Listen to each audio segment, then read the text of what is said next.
Okay, we'll resume this hearing after an executive session. We now recognize Congressman Biron to continue if you have more questions to our resource persons. I don't have any other question, Mr. Chairman. Okay, next is Congressman Akop.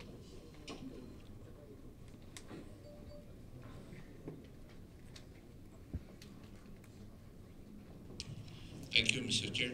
Magandang gabi po sa atin lahat. Uh, the, the collector of the MICB is here. Yes, sir. Totoo ba na kayo po ang nagde-determine ang benchmark? No, sir. No.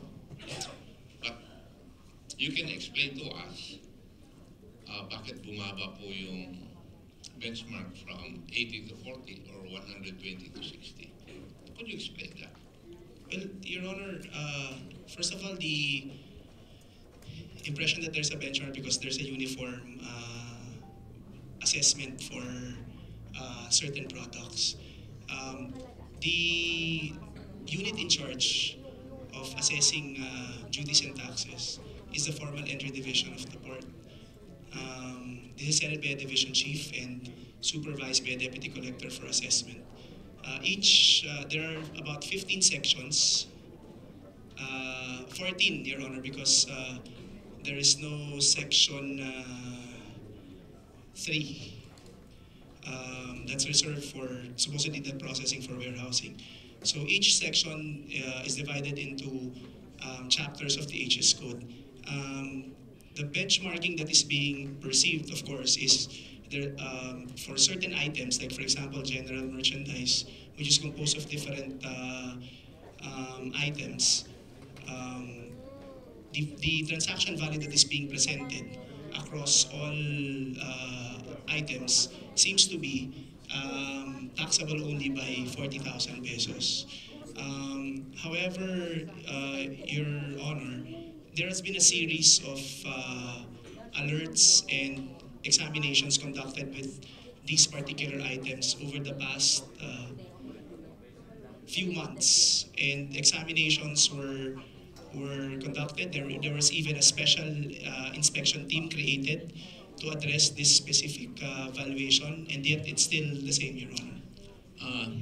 Collector, before Commissioner Faildon came in, magkano po yung benchmarking? Your Honor, I only came in as district collector last November. Actually, Commissioner Faildon went ahead of me. But during historical times, Your Honor, it varies. It went to a high of about 80,000. Sometimes it gets to about 60,000 when the volume and when peak season sets in. It varies also on some other times, Your Honor. But at its peak, it was about 80,000, Your Honor. Now it's constant, 40,000. It would seem so, Your Honor, for a specific tariff headings. Okay. Kasi ang susunod na tanong ko saan kaya napunta yung 40,000 para maging 80,000?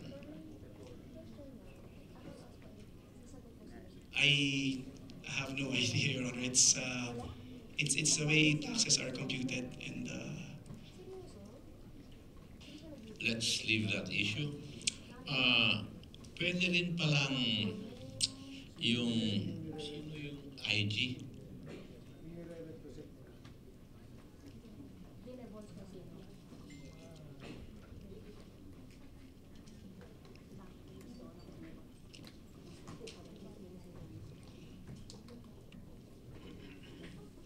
Good evening, Mr. Chairman. Pwede rin pala kayong mag-request na ma-hold ang isang shipment. Tama? Mag-hold, Mr. Chairman? No, Mr. Chairman. Mag-request na ma-hold. Mag-hold? Mag-request ng mag-hold or narinig mo naman akong yung maliwanag naman yata yung salita ko we eh. can request for alert orders, Mr. Chairman. Is that different from requesting that a cargo will be held? Yes, Mr. Chairman, the term that we use kasi is alert, Mr. Chairman. Pero parehas. Yes, Mr. Chairman. Yes. Hindi naman ako nagbibiro dito eh. So you can request. The same is true with the DC of MICT. Yes, Your Honor, we can request with the command center. And your process says it will be confirmed by Import assessment service. If it's evaluation. Gambala. Yes, Your Honor, by command center. Yes. Binabago nyo naman iho eh. This is your document actually, and I'm reading it. Kaya huwag na kayong paligoy-ligoy. At ang nag-order uli ng release ay si Captain Gambala. Yeah, that is true, Your Honor. Yes. So, dito po sa na-request ninyo, out of 2468 shipments, nag-request yung IG ng 1, 2, 3, 4. Yung DC MICP request, 4 din. 4 din. But these were all released after 1 month. Confirmed by Captain Gambala. Iho, Kapitan ka. That was my last round, sir, before I... Yes. Tapos ordered release by Captain Gambala. Reasons for release, dito ako magtatanong. Yung isa is paid additional duties and taxes. Tama? Pero meron dito sa item, approved by Director Maestro Campo.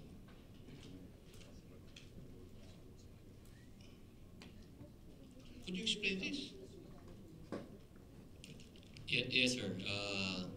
Actually, sir, after shipment is alerted and we issue a alert order, examination will be conducted.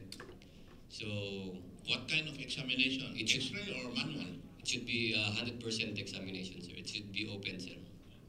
So after the examination, the examiner will submit their findings through the collector, and then the collector will submit it to the command center, and then the command center will ask those who requested for alert to look at the result if they concur or not with the result of the examination, sir. If they concur, they will give it back to the command center, and the command center will check the examination, sir.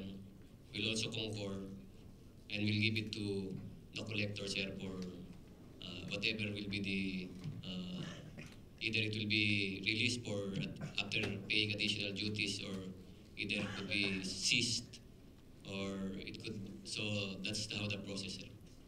Itong shipment na binabanggit ko is 5, that's May 31 to June 9. 8 shipment. Iisa lang ang consignee, EMT Trading. Iisa lang ang broker, TJ Marciliana. Iyon ang nangyari. Upon the request of IG and DC MICP. Tapos, lahat ng nag-confirm at nag-release kayo. Pero ang pinagtataka ko nga, yung last column, bakit yung pangalan ni Director Maestro Campo nakalagay, approved by Director Maestro Campo? Samantalang 2 beses na nakalagay dito, approved by Director Maestro Campo, 2 beses. All others paid additional duties and taxes. What does that mean? If it's a valuation issue, sir, because it's only IAS who could request for valuation issue. So before we could release the release the goods, it should be concurred by IAS because they were the ones who knows about the value, sir. Di dapat itong dokumentong lahat to, yung 8, approved by Director Maestro Campo? It depends on the issue of the alert, sir. If it's valuation issue, it should be concurred by IAS. Yeah. Pero merong isang shipment na nakalagay dito merchandise. Tatlo eh. Fabric, table mat, ballpen, padlock, badminton racket brush. Tatlo. Yes, sir. Yung badminton racket brush approved by Director Maestro Campo. The other two paid additional duties and taxes. It depends who alerted the shipment, sir. Ang nag-alert ng shipment ay DC, MICP. Request. Yung tatlo na yun. Isang shipment, tatlo na merchandise. So, ano ang it depends? The whole shipment. Ibig mong sabihin, dito sa badminton racket brush, kay Director Maestro Campo, yung table mat, ballpen, at saka padlock, at saka fabric, kanino yun?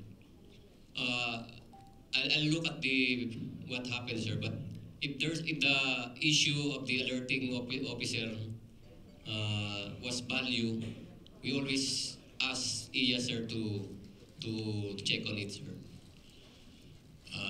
Sino yung babae na nagsumasagot kanina?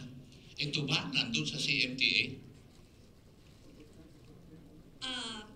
Are you asking for my opinion, Your Honor? No, I'm asking what is provided for by CMTA as you were explaining Yes, a while sir. ago. Pursuant to the CMTA, you can only alert on valuation issue if there is an allegation that spurious documents were used or spurious invoice. If it's a purely valuation issue, sir, by the way, I was a trainer on the WTO valuation system. If it is a purely valuation system, then it is a dispute settlement issue. Hindi ho yun enforcement issue. So, dapat ho, ang allegation dyan, misdeclaration. Tulad nun kay Mark Taguba, dineclare niya na kitchenware, ang laman shabu, misdeclaration ho dapat. If ever ho magre-request ka for an alert, then possible misdeclaration po ang dapat na if you want to explain further, sir, dapat talaga yan sa dispute settlement. But I believe, sir, kasi sir, meron kaming CAO or CMO na dapat ang description must be in tariff terms. Pag general yung description, it could fall into some other violations. Could you please tell me if yung badminton racket brush ay general and description o yung table mat at saka ballpen at saka padlock? Yun yung merchandise eh. Ito ba general description or specific description? Well, specific description ho yan, pero it could fall into different classifications, different tariff headings. Huwag na tayo pumunta ron kasi gabi na eh. Tama ba yung proseso na nandito sa papel na ginawa nila in accordance with the CMTA?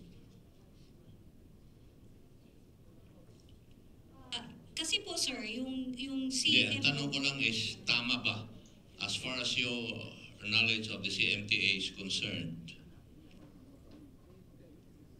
Para po sa akin, sir... Ang tanong ko po ay, para sa tama akin ba po, o mali?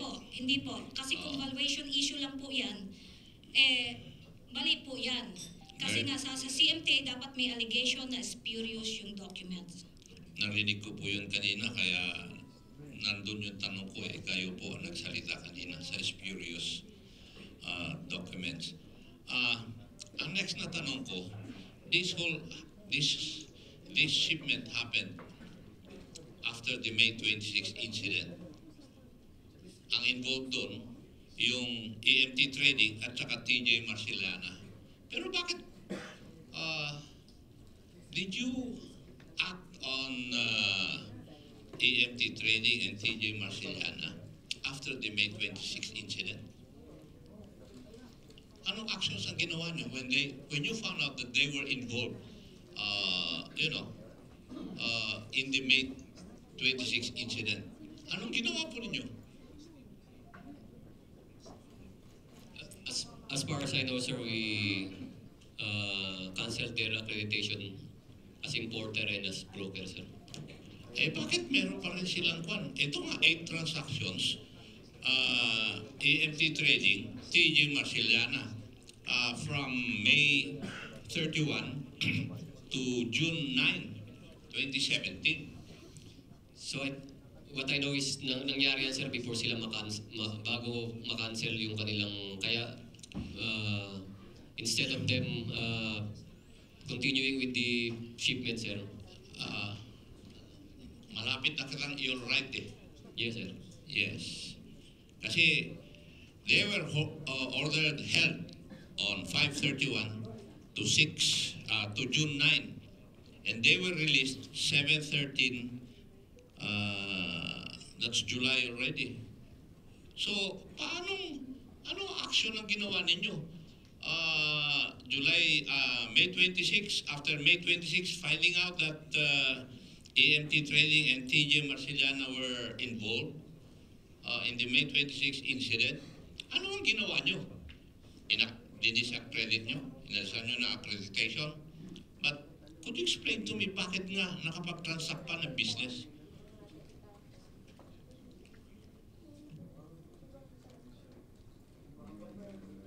Itong 8 ito, iisa ang consignee, AMT Trading, iisa ang broker, TJ Marceliana.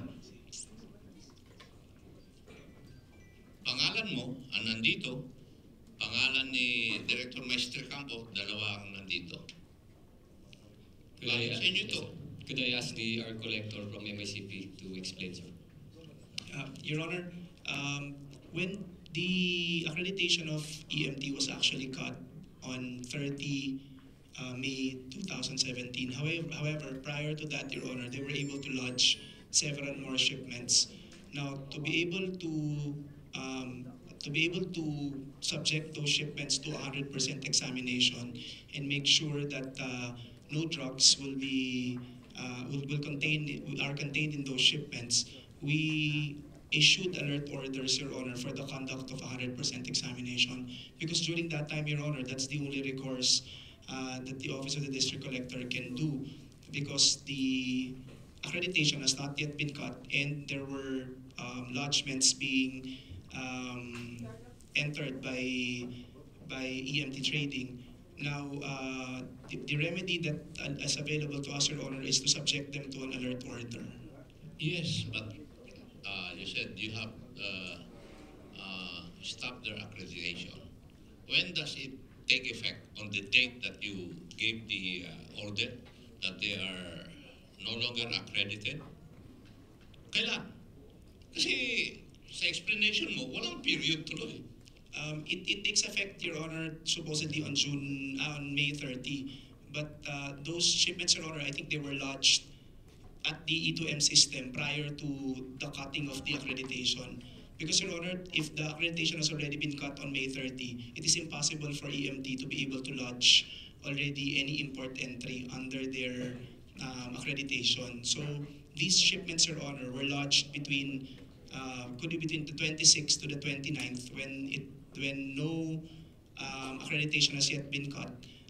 However, they were still at the port because they may not have settled their arrastre charges, Your Honor, or the section may have been pending them for release, Your Honor. That's the only conclusion that I can infer, Your Honor. Yes. I have another document. Nandito yung listahan ng container. 8 rin, 8 beses, 8 containers. Ang consignee, EMT. Ang broker, Marceliana.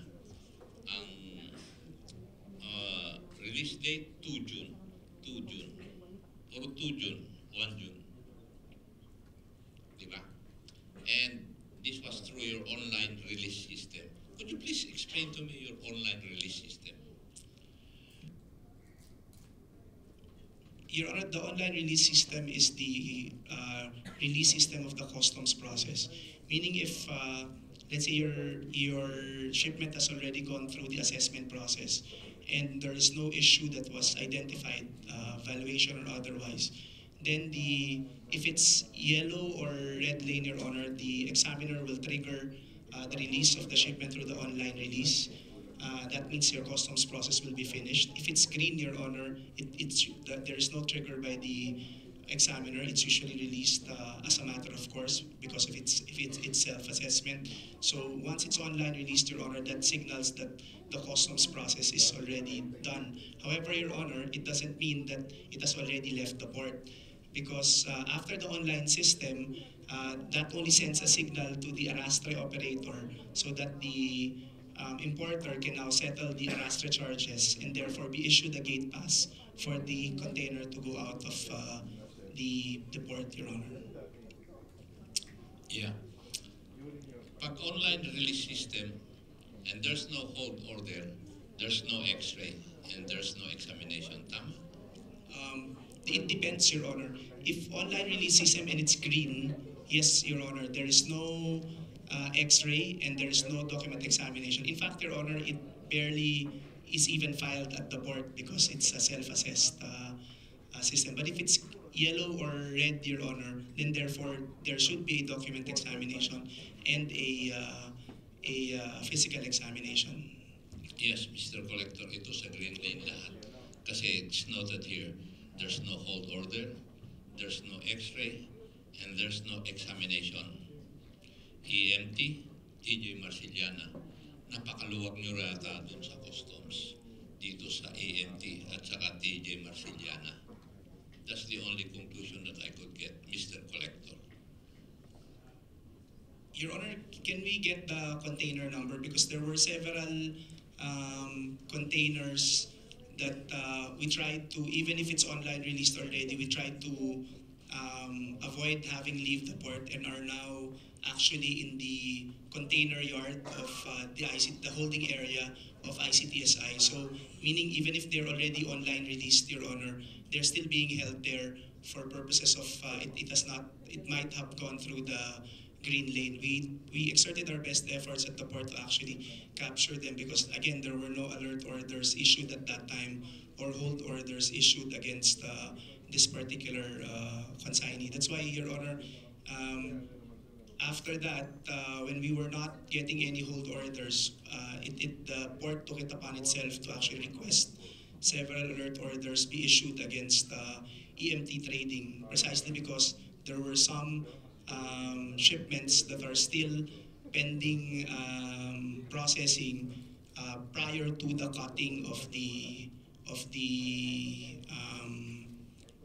accreditation. If I can get, Your Honor, I can verify it if it's still with us, the container numbers. Yeah, I have it here. Alam mo kung bakit ko inuna yung tanong nung yung May 31 at saka June 9. Kasi dito, nangyari na yung May 26. Medyo naghigpit kayo eh. Pero nung hindi pa nangyayari, ang bilis, green lane lahat. Ito, nandito yung dates. Yung dokumento na ito na galing sa inyo, yun din ang magsasabi kung ano ang nangyayari talaga doon sa customs.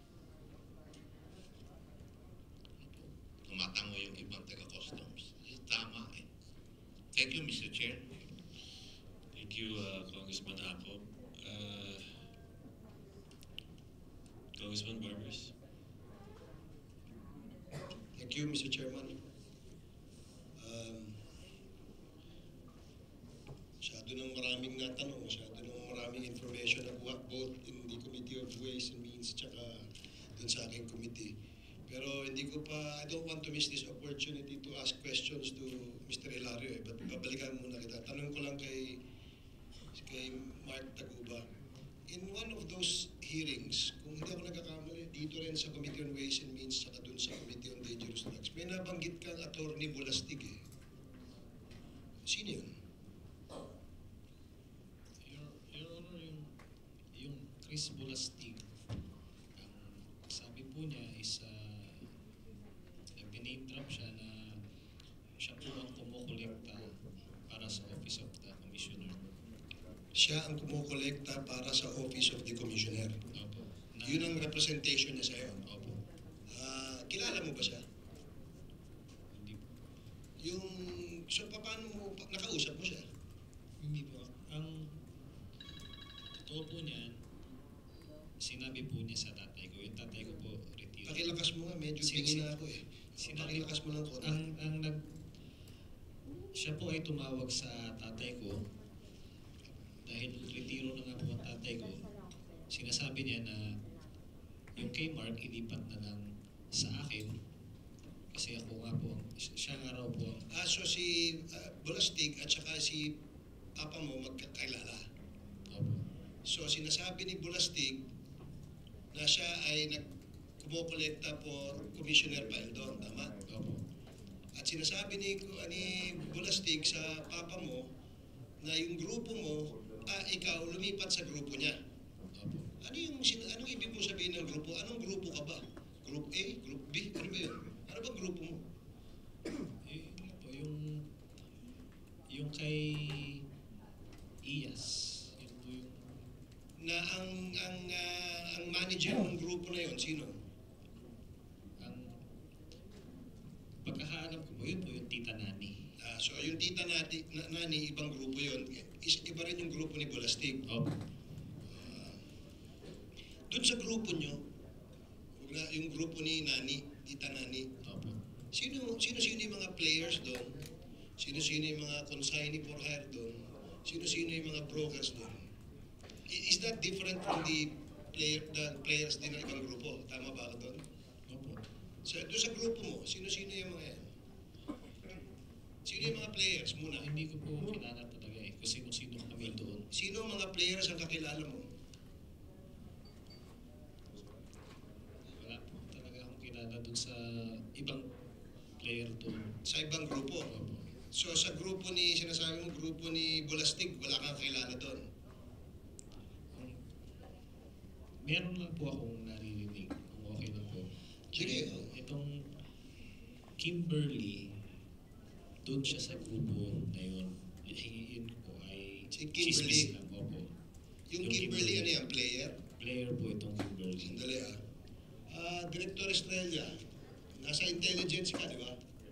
May kilala kang Kimberly? Yes, Your Honor. Anong pagkakakilala mo at anong pagkakaalam mo kay Kimberly? Your Honor, yung pangalan niyang since nung dumating ako sa Bureau of Custom, naririnig ko na yan, Your Honor.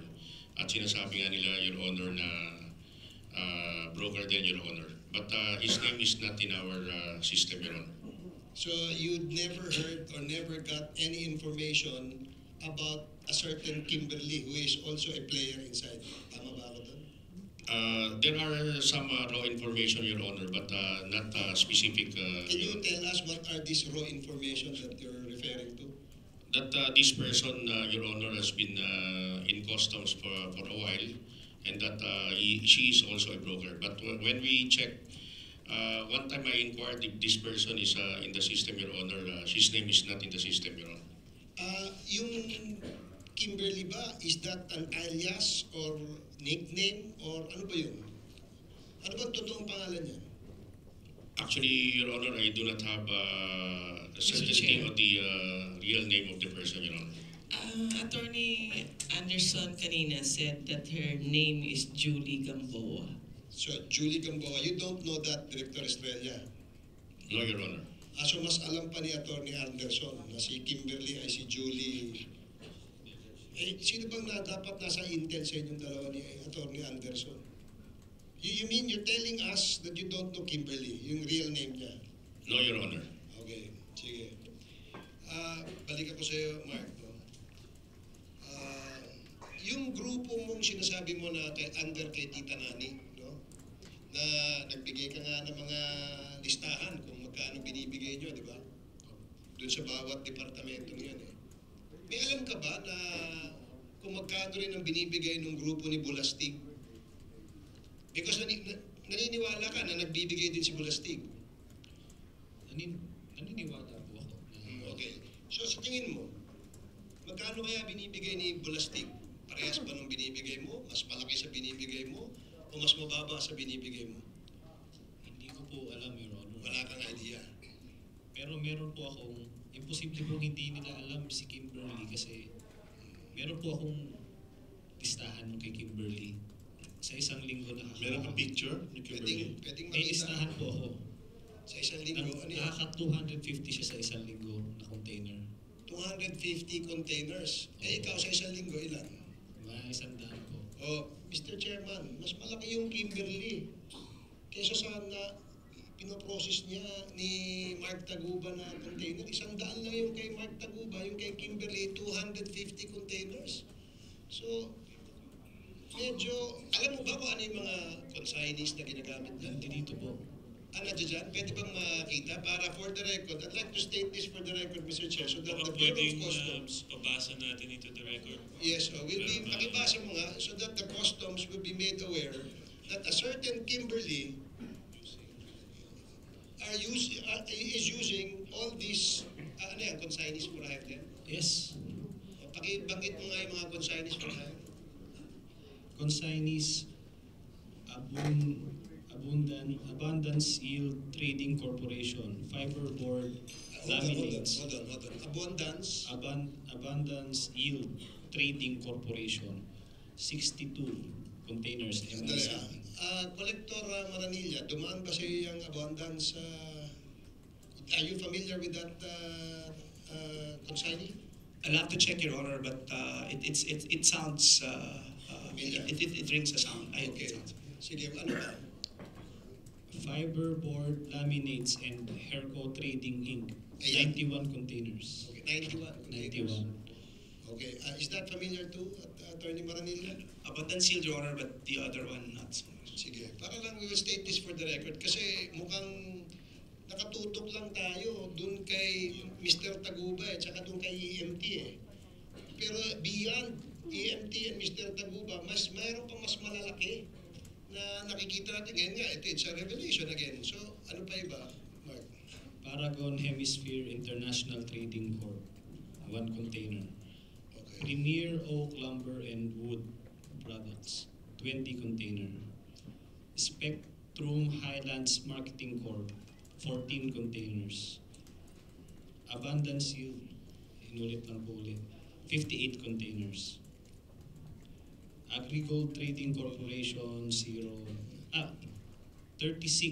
POM. Mark, ano mo nga, yung binabanggit mong number of containers, kailan na-process yan? Anong buwan yan? Anong period? Ito po ay January 6 to January 12, 27. So, isang linggo, January 6 to January 12. Okay, sige, please continue. Agrigold Trading Corporation 36 POM. Herco Trading Inc. 2 POM. Paragon Hemisphere International Trading Corp. 1 POM. So 41 containers for POM and 246 MICP. Pwede bang pakibanggit mo rin kung sino yung mga brokers na pumipirma dyan sa mga entry nila? Bernadine Miranda, Carmina Joy. Hold on. Mr. Maestro Campo and Depcom Gambala, you're familiar with those names na mga brokers? No, sir. You're not familiar? You've never seen any entry with those names? I usually don't look at the entries. Okay. What about you, Mr. Maestro Campo? Familiar ka ba doon sa ano? Okay, sige, please continue. Carmina Joy A. Uy, June Francis Barsenal Baudin. Yun po yung... Okay. Salamat dun sa information. So we'd like to ask the Customs, Mr. Chair, the Bureau of Customs to earmark this information because it seems that they're also processing containers and cargoes that could probably contain shabu or other illegal items or other contrabands, di ba? Dapat medyo nakabantay tayo dyan because yung tinanong ko nga kanina kung ito yung under sa grupo ni Bulastig eh. Mr. Maestro Campo, kilala mo si Bulastig? What about Collector Moranilla? Do you know Bulastig? Your Honor, if during the previous hearing, it was made mention the name Chris Bolastig. He's if it's the same person, Your Honor, I was with him at the legal service of the Bureau of So Customs he was way a, back. he was a former He was a employee of former the Bureau of employee, but Customs. I believe after his stint as the chief of the Risk Management Office, he resigned way back, if I'm not mistaken, Your Honor, 2014 during the time of Commissioner Sansevilla. What about si Depcom Gamgala? Kilala mo si Chris Pulastik? No, sir. You haven't met him? No, sir. Okay, kasi it seems that this certain Chris Pulastik is representing himself as the alleged collector for the commissioner. No? Baka naman kayong lahat dyan, hindi nyo kilala yan. Pero yung tao sa labas, kilalang kilala yun. Di ba? I'm just giving you this information para mabantayan natin. So, going back kay Bulastik, other than the group May of I just interject? Yes. Okay. Alam mo, itong mga taon to, gagaling nito kasi sa AIM nag-training lahat to. Ito yung one of the 46 that I hired, like Rabal, like Rhea Gregorio, si Larry Hilario, and yan, si Chris Bulastig is another, and many other lawyers that I hired during my time. And as I said, trinain po namin yan. Masyado nang gumaling, masyadong dumuno. Unfortunately, I had to leave at around 2009, 2010, so they were left to fend for themselves. But seemingly, ay nagamit nila yung kanilang natutunan. I hope kung sino man yung hinahire ni commissioner ay matrain din, pero wag sanang gumaling ng sobrang galing na ngayon ay they are the subject of this inquiry. Dagdagan ko lang, yung broker, siguro i-profile din na rin, Jenaline Evangelista, Ramil Paras, and Paulo Trinidad. Paki-check nyo na rin yung records nito. Broker din ito ni Kimberly. Tapos paki-check mo rin yung ginagamit 68 ATV Trading, Imperial Foods and Agricultural Products, Double Infinity World Trade Inc., High Abundance Trading. These are additional consignees managed or handled by Kimberly. And then,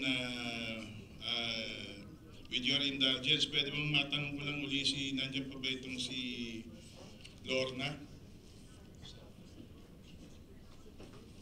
Favorite ko to si Lorna kasi wala akong makuha dito Talagang magaling din Nag-train ka rin sa AIM? No, sir. Pero galing ka sa NAIA, di ba? Opo. Anong trabaho mo doon? As examiner po sa Departure Operations Division. Departure Operations, Passenger Service, Passenger Services po. Service, Departure pa. So, alam assessment doon. Yes, sir.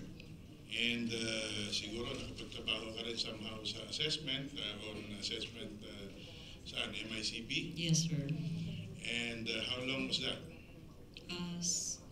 I was assigned there in 2004, but I underwent training at the Liquidation Division. And after that, sir, I was assigned at Section 4. Gano'ng katagal? Gano'ng katagal? Hanggang 2009. At 2013 po. From when to when? From 2004 as at the liquidation, then until 2013 po. Liquidation. Okay. And then? Then at the assessment, sir. Then after, then 2013, by virtue of the return to mother unit, I went back to NAIA, my mother unit. So, and so, anyway, I suppose marunong kang bumasa ng entries. Yes, Your Honor. At marunong ka rin sa assessment. Yes, Your Honor. So, nabasa mo lahat itong mga entries and assessment na to nung dumadaan sa'yo. Kasi my understanding is before it gets to Director Maestro Campo, may initial mo. Tama? The process, sir, if I may just explain. Hindi na, sagutin mo muna. Before it gets to Director Maestro Campo, ini-initialan mo. Yes, sir. I do the And report every day. tanong ko lang kay Director Maestro Campo, you will not act on anything without the initials of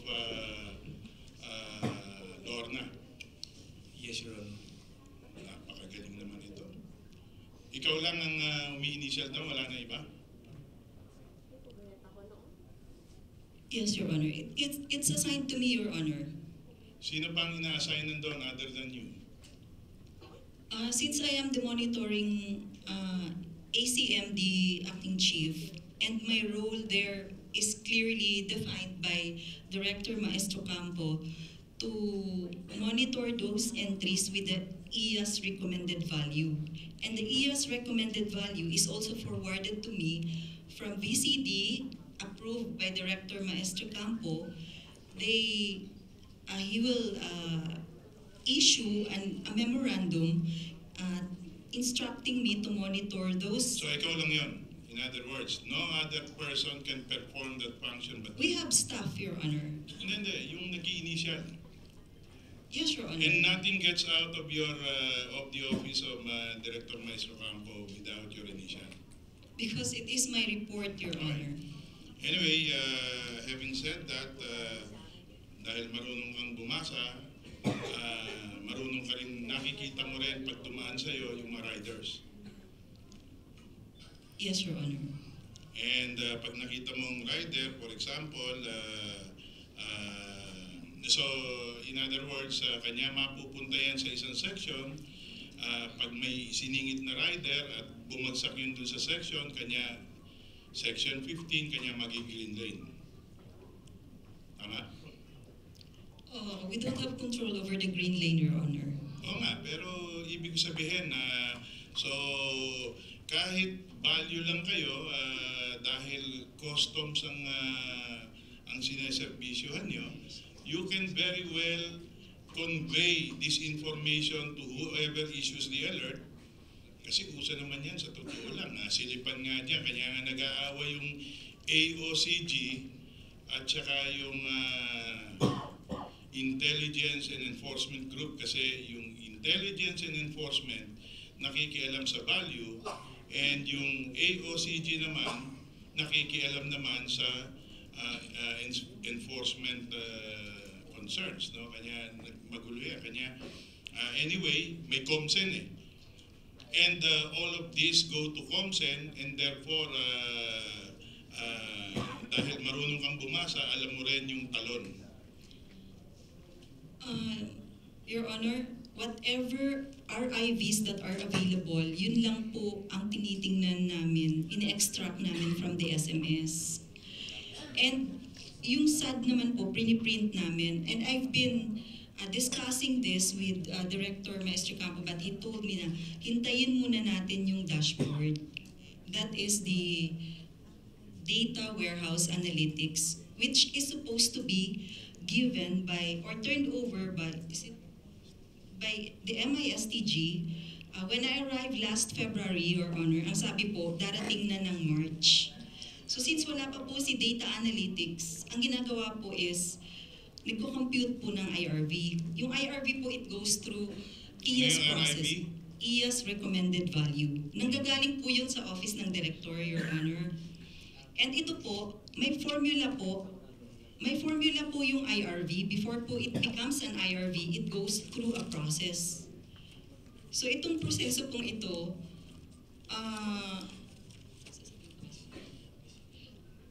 it is being computed by the Valuation Classification Division. Pag na-compute na po ng VCD, pino-forward po ng Office of the Director sa akin po to implement.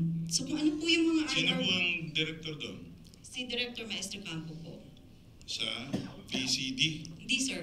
Yung Kala ko sa IAS yan.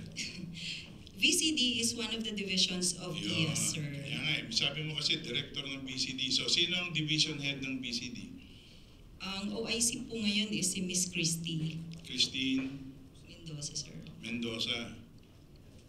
So, ikaw, nasaan ka? Where are you there? If you are in IAS, where are you there? ACMD, sir. Assessment, Coordination, and Monitoring Division. Division, ikaw ang happy doon. Acting Chief po. Acting Chief, okay. Tapos ka na? Hindi, are you done with your answer? Yung pinakwento mo kanina? Yes, sir. So once the IRV is forwarded to our office, we extract those entries having those HS tariff lines. Then from there, we ibabangga po namin doon sa available IRV, sir. Then we compute for the percentage of difference.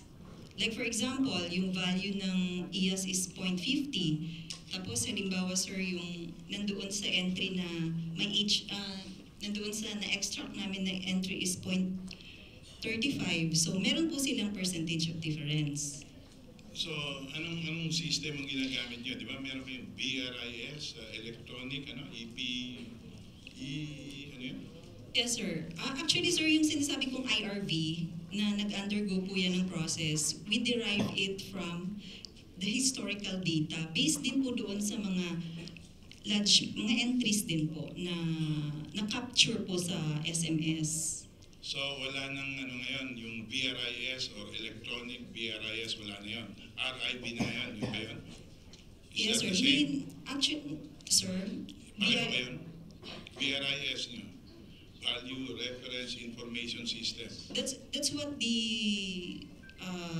IAS director is forwarding to my office. They call it IRV, Your Honor. So RIB na yun. Yes. Nalilito na ako kasi iba yung mga sistema noon kaso mukhang pinalitan nyo na. So malilito tayo sa mga acronyms ngayon. Anyway, so IAS, you're part of COMSEN, di ba? No, Your Honor. Hindi, wala kayong tao sa COMSEN? I'm not a part of the COMSEN, So Your Honor. si Director Gambala, Director Maestro Campo lang. Di rin. Kasi sinasabi ni DEPCOM Gambala, lahat ng units represented sa COMSEN. So ngayon, sinasabi niya hindi kayo represented doon. Pero dumadaan sa inyo yung for valuation, yung assessment, no? Yes, Your Honor, because I think he mentioned also that still a work in progress. Wala pa pong mga representative coming from different unit. Sabi nga ni DEPCOM Gambala, wala kayong opisina? We don't have our own office right now, sir. We're just staying with May the... nagbato sa akin dito, 4th and 5th floor, ginagamit nyo doon. No, Yung sir. 6th and 7th floor, ginagamit naman ng barracks, ewan ko, ng sundalo or whatever. Can I ask any of the organic customs people, nasan si Des? Des, nandiyan ka ba? Are you still there? Can you confirm this information that I got, that 6th and 7th floor of POM is being used as barracks? 5th, 6th, and 7th floor. Your Pati Honor. 5th? 5th, 6th, and 7th Yung floor. old postal building, ginagamit din ba yun? I was told, sir. In fact, some of the lawyers, they nagbabaraks din po sila. And then, merong nagbato na naman sa akin na yung COMSEN daw sa 4th and 5th. So, ano yan? Ano ba yan? Sir, ganito po yun. I'll be very honest. Ang office ko po sa RCMG, sa 4th floor. I'm a member of the review team which is drafting the CFTA. So yung 4th floor, palipat-lipat ho kami. Alam niyo po yun, sir, President's Room, Commissioner's Room, Collector's Room, e-learning room. Pagpapasok ka papunta sa RCMG, nandoon po nakalagay Office ng Risk Management Office. Sa taas nun, nakikita ko dati, Command Center. Nung na-discuss dito na wala bigla yung karatula ng Command Center, RMO na lang natira. Kabisado ko yan kasi ako nagpagawa ko niyan nung time ko At doon ako nag-opisina sa dati yun na tambakan ng kung ano-ano yun, ng basura. And then pinagawa po namin yun using funds from MCA. Kanya nagkaroon tayo ng medyo maganda-gandang opisina para sa mga abogado. Ewan ko how it is being used now. So anyway, sana magsabi tayo ng totoo, no? Kasi nalilito na ako, hindi ko na alam kung ano talaga nangyayari. But anyway, I heard that dininay daw na merong barracks na ginagamit sa POM building. In a previous hearing, which I was unable to attend. So just to clarify that point that in fact, and as confirmed by Collector Mangawang, meron talaga. At hindi lang po yung 6 and 7, pati daw yung 5th, and even yung dating yung condemned building doon sa harap ng OCOM na may restaurant doon, merong mga kung ano-anong mga opisina pa doon. CIIS yata nandun din, meron ba doon CIIS? Negative po, sir. Wala na. Wala ba? O meron. So, Director Estrella, hindi mo alam ang mga opisina mo?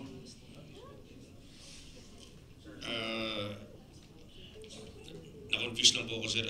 If you're referring to Port of Manila, there's a district office in that building, Your Honor. CIS sa Port of Manila, Your Honor. Okay.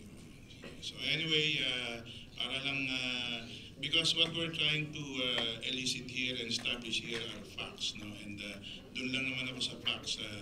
And if you will note, I'm just pitching in pag merong mga issues na mukhang parang hindi malinaw, nililinaw ko lang, ano? And I think because of my institutional memory, that is the role that I'm playing for this hearing. Thank you. So, are we supposed to answer the query, sir? Yes, sir. I'm speaking on behalf of the COMSEN, sir. As I told a while ago, sir, ginagawa pa lang po sana yung envisioned office ng COMSEN. That's why, sir, yung mga office people namin, sir, so far yung nag-handle lang ng mga documents, sir, nakatira ngayon dun sa CCTV room, sir. Naki-office. Kaya yung sinasabi natin, sir, na representation from all offices, wala pa kaming lugar, sir. Kaya pag nagtatanong sila kung saan sila pwede pumwesto, kung sakali pupunta doon, sir, sinasabi ko, sir, wala pang lugar, sir. So, with regards sa mga, sir, sinasabi, sir, sa fourth floor na may office yung COMSEN, sir. Actually, sir, walang office ang COMSEN doon.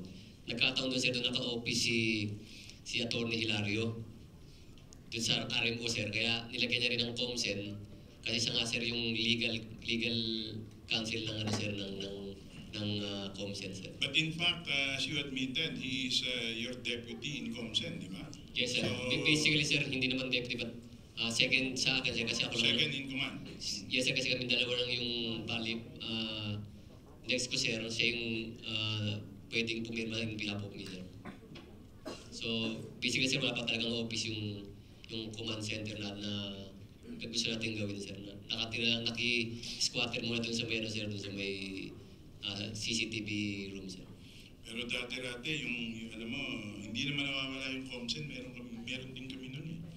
During our time, and we have no access to that, yung commissioner lang may access doon.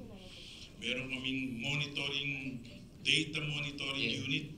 Yes. Puro computers yun, walang ginawa yun, kundi kahit sa CIIS meron ganun eh, production. Yes, sir, yes, sir. Kaya, kaso mukhang tinanggal yun lahat yun, kanya walang pang counter sa COMSEN ninyo. So, you have monopoly of all informations, you have monopoly of all alerts, so you have monopoly of all the powers of customs. No? So, yan yun. And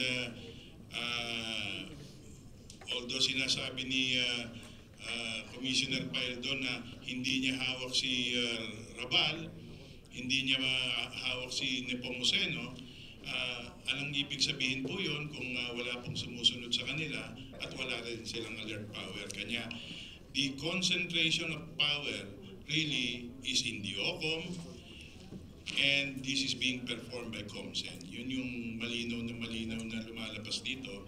And I want to put that on record, Mr. Chair. Thank you. Okay, back to Congressman Thank you for that short interjection, Congressman Mali. Dahil doon sa tanong mo, L na tuloy ako eh. Litong-lito na ako. Nawala na tuloy ako. Anyway, in fact, I was going to ask that same question. Kaya lang mas magaling lang magtanong talaga to si Congressman Umali. Idol ko yan. Anyway, very clear no that dun sa information that nakita natin na merong grupo-grupo nga dyan na may kanya-kanyang set of consignees for hire at may kanya-kanyang set ng brokers that sign the entries. Tama ba ako doon, Mark? Yes, Your Honor. I'm sure that's not new to the people from the Bureau, di ba? Naririnig yan. DepCom Gambala, naririnig mo yan. I could only hear that there are certain groups, yes, sir. So since you sat there as the head of the COMSEN, you've been hearing these stories, no? Yes, sir. Yes, sir. Okay. And what have you done so far? Or what has the Commissioner done after hearing all these stories? Meron ba kayong moves na ginawa? Actually, sir, that's why yun nga, sir, isang issue na in-address ni Commissioner, sir, yung discriminate using of alert, sir. Kaya inan niya, sir, kinontrol niya, sir, para hindi lahat ng alert, sir, documented siya, sir. Tapos hindi yung basta-basta verbal lang, sir, yung alert. So, pinag-go through niya sa process, sir, documented, para pag nalaman, sir, kung bakit in-alert, malalaman talaga, sir, kung anong reason at kung sino yung nag-request ng alert, sir. Yun yung isang reason, sir, kung bakit, for the time now, sir, for the time being, he put the alerting power sa Office of the Commissioner muna, sir. Yun yung COMSEN. Yun ang isa sa mga functions ng COMSEN. Yes, sir, yes, sir. So after hearing, he sat down as Commissioner on June 30, di ba? Yes, sir, yes, sir. So when he sat down there, after how many months before siya nagkaroon ng ganyang klaseng move na ma-implement nyo na to check and validate itong stories that you've been hearing about the different groups operating in the Bureau? I'm not privy to what Okay, the sige. Commissioner, sir. Okay, sige, salamat. Sorry, sir. Dito naman, ito si Hilario, hindi kita natanong eh. Masyado kang madulas eh. Noong ilang hearings, hindi kita natanong eh. Sinong pinalitan mo sa RM mo? Attorney Geoff De Vera, Your Honor. Andito pa si attorney, no? Okay, attorney. I will not ask anymore kung ano yung reason bakit pinalitan because I believe that inupo ka noong panahon ni Commissioner Feldon, diba? Sometime in September, Your Honor. Yes, sir. September. So from June 30, let's say July 1 nag-umpisa si Commissioner hanggang anong date ka umupo sa RM mo? Third week of September, Your Honor. I'm not sure of the specific date. Okay. Yung position ng RM mo, it seems, Mr. Chairman, is one, if not the most important position in the Bureau. Do you agree, Bureau of Customs officials? Do you agree, DepCom Repunceno? Do you agree, Director Maestro Campo? Yes, Your Honor. Do you agree, Attorney Alcraz? Yes, Your Honor, Mr. Chairman. What about Collector Maranilla? Yes, Your Honor. DepCom Gambala? Attorney Mangawang? I disagree. I think the most important positions are the collectors of customs and commissioner of customs. The RMO is merely a tool of the collector and the commissioner. It is one of the most sensitive positions, but it is merely a tool. If it is used correctly, then madali hong mahuli ang mga smugglers if it is used correctly. So parang may kolatilya at may hugot ka ron. If it is used correctly. Do I take it to mean that at this point in time, it is not being used correctly? Yes, I mean it is not, no, Your Honor, it is not being used properly. Kasi sir, ganito ididibang ko yung sinasabing There is no customs administration in the whole world which examines all shipments. In Rotterdam, 150,000 containers arrive every day. You cannot x-ray 150,000. You cannot conduct physical examination. Every day, 150,000. By the way, sir, excuse me, 5,000 lang po ang nare-release sa customs, hindi po 10,000. 5,000 lang po sa Philippines. Sa Hong Kong, 10,000. Sa Singapore, 10,000 a day. So, ang average ho na ine-x-ray in Rotterdam is only 1%. Because the RMO is properly used as a tool. Tama yung risk parameters at talagang ini-implement. Kasi balikan ko po si Congressman Ako, bilib po ako sir. Sir, ganito po, ang modus po yan sir, yung undervaluation ko no, para maareglo pa after. Pero pag sinabi mong misdeclaration yung at na findings sa misdeclaration, hindi na ho maareglo yun, huli na agad. Salamat sa information, medyo malalim yun. Director Layo, do you agree also that one of the, I will rephrase it para sabi ko kasi, this is an very important department, if not the most. I may be wrong, kaya na-correct ako ni Attorney Mangawang. So ikaw, do you believe that the RMO is one of the most sensitive units in the whole of the Bureau of Customs? Yes, sir. It's a key department, sir. Okay. That gentleman beside you, may I know what's your name, sir? Sir, Rafael Crisol Jr., What is your position, sir? Chief Budget Division. Budget? Yes, sir. Ikaw ang pinaka-importante pala sa Bureau of Customs. Si Director Estrella, ikaw yung naniniwala na RMO ay isa sa mga sensitibo. I agree with you, Your Honor. Okay, salamat. It seems that we have a unanimous idea on the importance of this unit, yung RMO. In fact, sa nangyayari ngayon, yung investigation, ang pwede nating ma-pinpoint na merong problema ay yung RMO, di ba? Ngayon, dahil importante ang unit na yan, at may power ang commissioner to appoint personnel in that particular department. Bakit kaya ikaw in-appoint ni Commissioner Feldo? May relasyon ba kayo ni Commissioner Feldo? No, sir. Wala? Paano ka na-appoint dyan? It was Dipcom Gambala who invited me to head the RMO, Your Honor. Anong relasyon niyo ni Depcom Gambala, kung meron? Yung gusto lang namin malaman.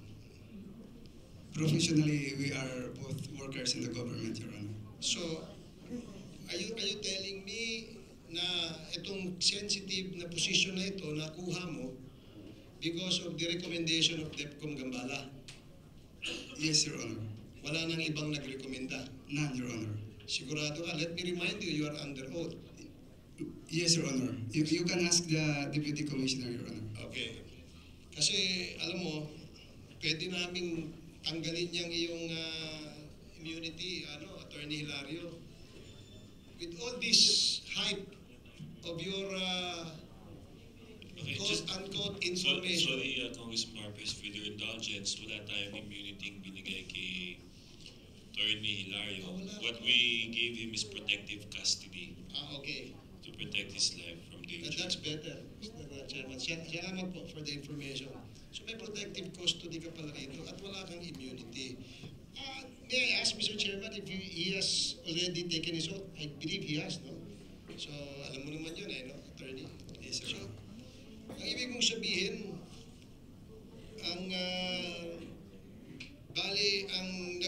paano kayo nagkakilala ni Depcom Gambala? In the Bureau of Customs, Office of the Commissioner, Your Honor. Kailan mo siya nakilala?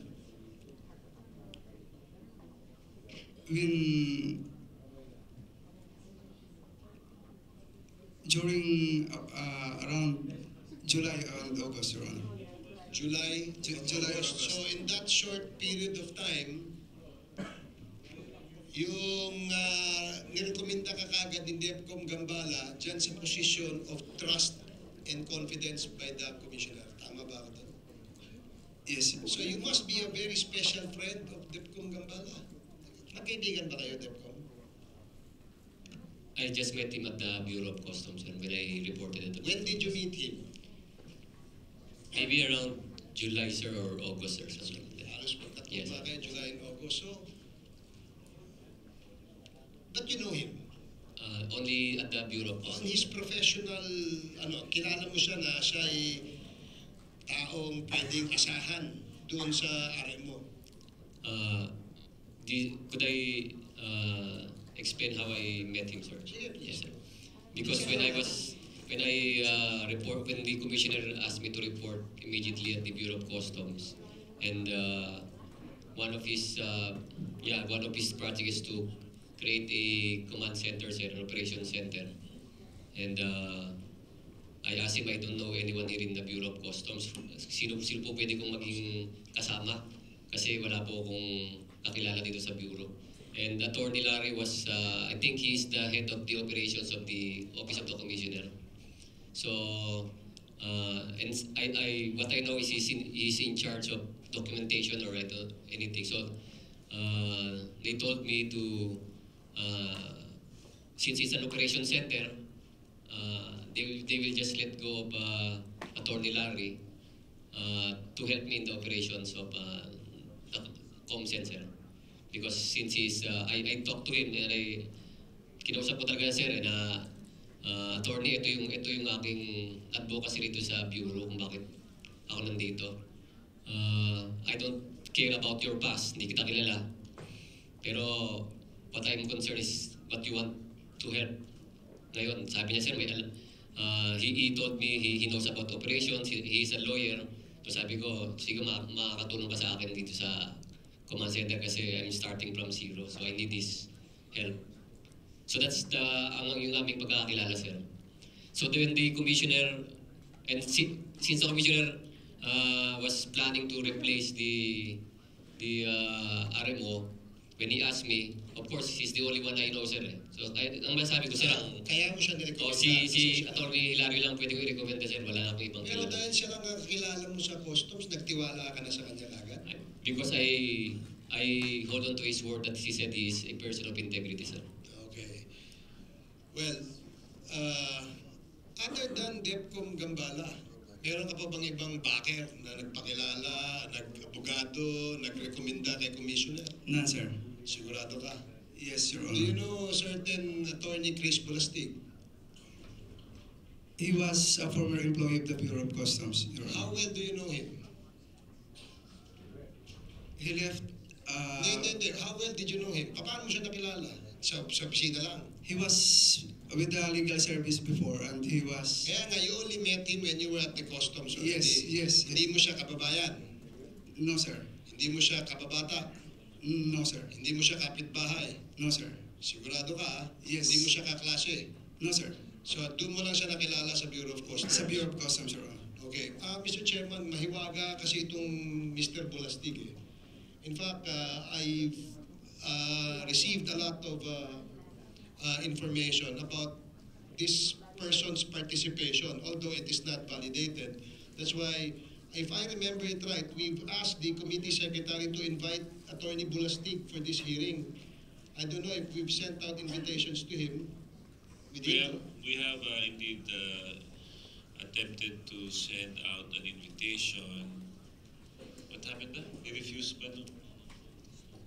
Yeah, we sent it to his law office. And then what happened? He is in the hospital. So was it properly received in the law office? Okay, so it was properly received in the law office. When was the invitation received in the law office? I hope he did not snub this invitation, Mr. Chairman. It appears that he refuses to appear. Well, if there will be another hearing, Mr. Chairman, I suggest that we subpoena him and compel him to appear before this committee because he plays, according to our sources, he plays a very important and vital role in the corruption that is happening in the Bureau of Customs, as alleged by our informants. So I think he must be invited and he must shed light in all these issues to either clear his name or get to the bottom of the story. I believe you guys from the Bureau agree. Di ba? Kasi meron siyang papel dito eh. Baka siya nga yung nakatago dyan, kayo yung nadadamay. O baka siya yung missing link. So if there will be another hearing, Mr. Chairman, I believe that we should invite him and compel him by issuing a subpoena. The invitation is continuing. Okay. Yes. Okay, salamat Mr. Chair. Hindi ko naabakan, inaantok na si Atty. Hilario eh. So, lahat ng sinabi mo, paninindigan mo yan, ha? Mr. Chairman. Okay, that's good. So, I have no further questions, Mr. Chairman. Thank you. Okay, just for recording purposes, there are the two invitations. The first one was received on August 3 at the Office of the Commissioner, and the second and another copy of the invitation was received by the law office on August 7. Mr. Chair, can I satisfy my curiosity? You can satisfy yourself, Your Honor. Thank you. Attorney Hilario, Yes, Your Honor. have you ever met Commissioner Paildon before he became the Commissioner of Customs? No, sir. Never, sir. Wala. Wala po. Captain Gambala, Yes, sir. when you recommended Attorney Hilario to be your RMO, walang sinabi si Commissioner Paildon. None, sir. He just asked me who I can recommend, sir. And then approve kagad. Maybe the commissioner trusted my words, sir. Okay, thank you, Mr. Chair. Okay, next on the list is Congressman Abu, Deputy Speaker. Ibahin ko naman tanong ko. Director Australia, paano kayo napapunta diyan sa Bureau of Customs? Sir, when Commissioner Feldon was appointed when it was announced that Commissioner Feldon will be assuming the post of Commissioner, my former boss, General Juancho Saban, was I think invited to join his team, Your Honor. General Juancho Saban. Yes, Your Honor. And then General Saban, He was the one who recommended you to Commissioner Feldon. who initially brought me to the group, and later on when General Saban decided not to join the team anymore, he recommended me to be left behind, Your Honor. Okay. So, kailan ka na papasok sa Bureau of Customs? I was appointed January, I took the assumption January 17, 2017, Your Honor. January 2017. January 17, 2017, Your Honor. Director agad ng CIIS. Yes, Your Honor. Okay. Before na ma-appoint ka noong January, kailan ka pinakilala ni General Saban kay Commissioner Feldon?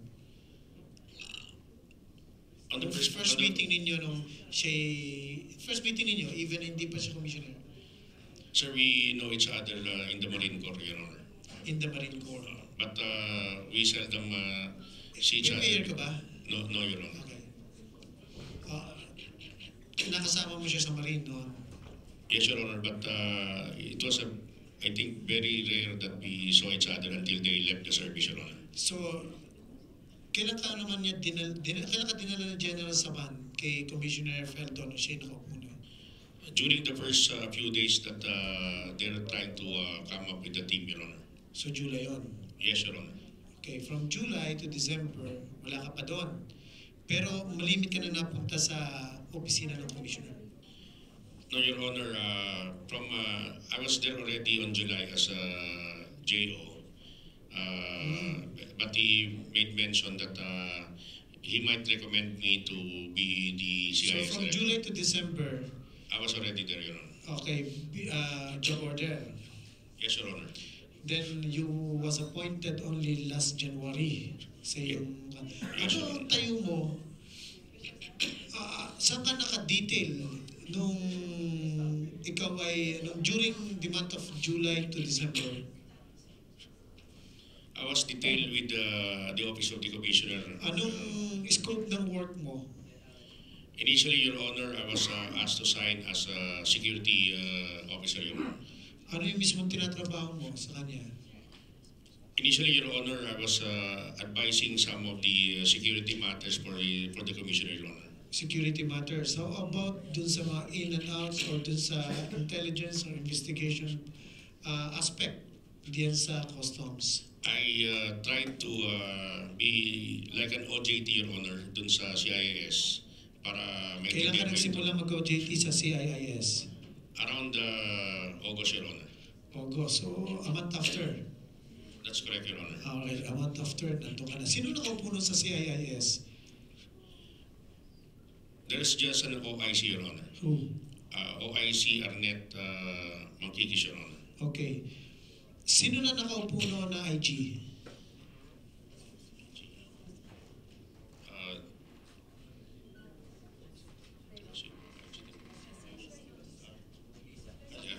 Ma'am, the person beside me, Attorney Lisa Sebastian, as OIC also. Ganun, sino nakaupo ng IG noon? Sir, I was designated OIC IG from August to September. Okay. Then from September to December? September. From August until Depcom Raval was appointed? Naging OIC ako August to September, tapos after me ho, si Attorney Mogaw for October until Depcom Raval assumed as talagang organic na IG, sir. Director Estrella, simula nung napalagay ka doon, nag-OJT ka, may mga operation na nangyayari ang CIIS?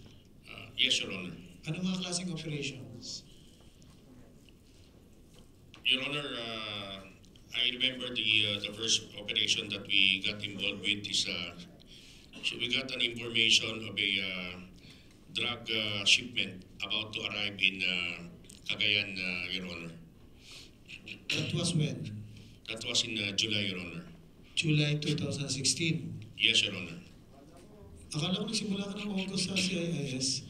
No, Your Honor, at that time, Your Honor, we were acting not with CIS but at the Office of Commissioner, Your Honor. So nakikialam na kayo sa drugs noon? Sa mga operations ng CIIS? That particular operation, Your Honor, we shared the information to the Philippine National Police, Your Honor, until we successfully recovered those almost 200 kilos of shabu, Your Honor. Sinong lead agency, lead department, lead division dun sa Customs, Bureau of Customs? At that time, Your Honor, OCOM, Your Honor, because I was assigned with OCOM, Your Honor. OCOM? Yes, Your Honor. So nagkaroon kayo ng, sabi mo, successful operation? With PNP, AIDG, and PDEA, Your Honor. With PNP, AIDG, and PDEA? That's correct, Your Honor. Sinong lead personnel mula sa Bureau of Customs? I was the one supervising that information gathering, Your Honor. And with me is another JO at the time, Mr. Mike Saban, Your Honor. Pag sinabi mo na successful, nakasuhan yung mga nahulihan ninyo, tama? It was a different situation, Your Honor. We were able to seize the almost 200 kilos of shabu, but the supposed pickup team never appeared on site, Your Honor. Okay. Ano pa operations? There were also operations that we were given tip that drugs is about to arrived at the airport, Your Honor. And we coordinated with our team at the airport, Your Honor. Huli rin. There were some successful, some are negative, Your Honor. Confiscated yung mga successful pagdating doon sa drugs. Confiscated, charged, and arrested, Your Honor. Sino mga kasama nyo? It was led by KITF, Your Honor. Ano yun? Yung KITF, Your Honor, Customs and Anti-Illegal Drug Task Force, Your Honor. Other government agencies? There is PDEA there, Your Honor. There's PNP, and there's Airport Police, Your Honor. Nung nakaupo ka na bilang director ng CIIS, sabi mo, January, February, March, ano pa yung operation ninyo? There were operations against those imported products that are reported to have been smuggled inside the country, Your Honor. How about drugs? There were also some reports of drugs, but I think we were able to participate in 3 major drug operations, Your Honor, since last year. Director Wilkins, alam po ba niyo yung nagdaan nilang mga operation noon na sinasabi yung 200 plus kilos, that was sometime July. In Claveria, Cagayan, Your Honor. Alam po ba ninyo yun? Kasama po ba PDEA noon? Yes, Your Honor. The Special Enforcement Service, Your Honor. How about doon sa airport? Sa airport yun? Mostly in NAIA, Your Honor. There were operations, but it is a joint task force, so PDEA is always there, Your Honor. Alam po ba ninyo yun, Director Wilkin? Whenever there's anti-drug operation in the airport, it's the PDEA that's lead agency, Your Honor. Ngayon nung napaupo kayo, nagkaroon tayo ngayong May. Yun know, hanggang ngayon pinagtataka ko pa rin eh. Paulit-ulit na tayo doon eh, paulit-ulit na tayo. Nagagawa pala ninyo yung operation noon, nakasama ang PDEA. So alam na ninyo yung process. Alam ninyo yung procedure. Pero bakit hindi pa rin yung ginawa nito nagdaan? Your Honor, just to clarify earlier my statement, there's another operation, Your Honor, last year, August, wherein we also did a case build-up on the ship that is regularly delivering drugs, and it was also successful with PNP and PDEA that we were able to catch and arrest 4 Chinese who just arrived from abroad, Your Honor. And to answer that question, Your Honor, ang paliwanag ko po talaga doon, Your Honor, dun sa nangyari na yun. 2 hours, I have a 2 hours window time from the moment I received the information. Habang ina-analyze ko at binabalidate ko yung information, Your Honor, I'm already on the move. Kasi ang pakiramdam ko, Your Honor, talaga nung time na yun, posibleng nakawala na or about to go because of the information being relayed to me. So, ang una kong inisip, Your Honor, is makarating agad doon sa lugar so that I can talk to Mr. Richard Chen or Richard Tan, and I can personally validate if the information is somehow true or has a higher degree of confirmation. Nung natanggap ko po, Your Honor, yung at nakausap ko si Mr. Richard Chen at nakakita ako ng sincerity naman sa kanya na he is willing to help us na i-pinpoint talaga yung drugs. Ang sinabi ko kagad sa kanya, puntahan na natin yung warehouse mo. Kasi gusto ko lang, Your Honor. Tuloy ko lang yan. Yung iba naman, nasabi mo na eh.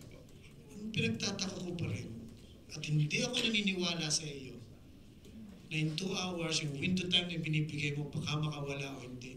Ay ayon sa affidavit ni Chen Julong or Richard Chen or Richard Tan, in the afternoon until the evening of May 25, 2017, from 5 p.m. until 10 p.m., I received local calls from a Filipino and Chinese caller at 30-minute intervals asking me to deliver immediately the 5 insulator machines at the warehouse at 3050 F Bautista Street, Barangay Ugong, Valenzuela City. But the Xiamen Customs Police told me not to deliver the shipment. Xiamen Customs told me to coordinate and wait for Philippine Customs, so I did not deliver the insulator machines. Hindi na alis yun eh. Hindi na. Sinabi na niya dito eh. Your Honor, Hihintay na nila kayo. Ano ba ikatatakot mo? Na mawawala yun doon. kanina po, Your Honor, tinanong po yan sa Senado. At ang naging sagot po ni Mr. Chen kanina, natatakot po siya na baka lusubin ng mga drug syndicate yung kanyang warehouse at piniting kunin agad yung drug shipment na yun, Your Honor. Yun po yung sinasabi niya kinakatakutan niya, Your Honor. After na mag-meet kayo, at around 11 p.m. of May 25, 2017, I received a call from Colonel Nel Estrella. Then nag-meet kayo sa Jollibee. Nag-usap kayo. After 5 minutes, nagpunta na kayo sa warehouse. May sinabi ka na isang team kayo doon. Ilan kayo? About 10, Your Honor. Gaano kalaki ang warehouse? Around 500 square meters, Your Honor. Ilan ang gates? One major gate, Your Honor. Sa mga katabi doon, ano yung area? Paano mo ilalarawan yung area ng warehouse? Upon entry to the road leading to the warehouse, Your Honor, there are residential houses on the left and on the right. Hindi mo kayang i-secure yun ng 10 tao? Your Honor, my assumption is that kung totoong merong shipment na gano'n, Your Honor, there might also be some syndicates guarding the area, Your Honor. No. Tumawag ka, sabi mo noon sa hearing natin uli, tumawag ka sa kaibigan mong NBI Regional Director. Tama? That's correct, Your Honor. Okay. So, nahingi ka na ng nahingi ka na ng mga kasama eh. Tama? Your Honor, at that time, Your Honor, I just informed him that I have an information and that I told him that I will just update you as I progress in this information Okay, validation. logic. Natatakot si Mr. Richard Chen na baka lusubin kayo. Baka lusubin kayo. Tama? Siya lang. By himself, Your Honor. Okay, siya lang. Opo. At kaya ka hindi agad nakapag-coordinate sa PIDEA dahil may window time kang ibinigay sa sarili mo na 2 hours lang. Dahil baka nga mangyari yung kinatatakutan ni Mr. Richard Chen.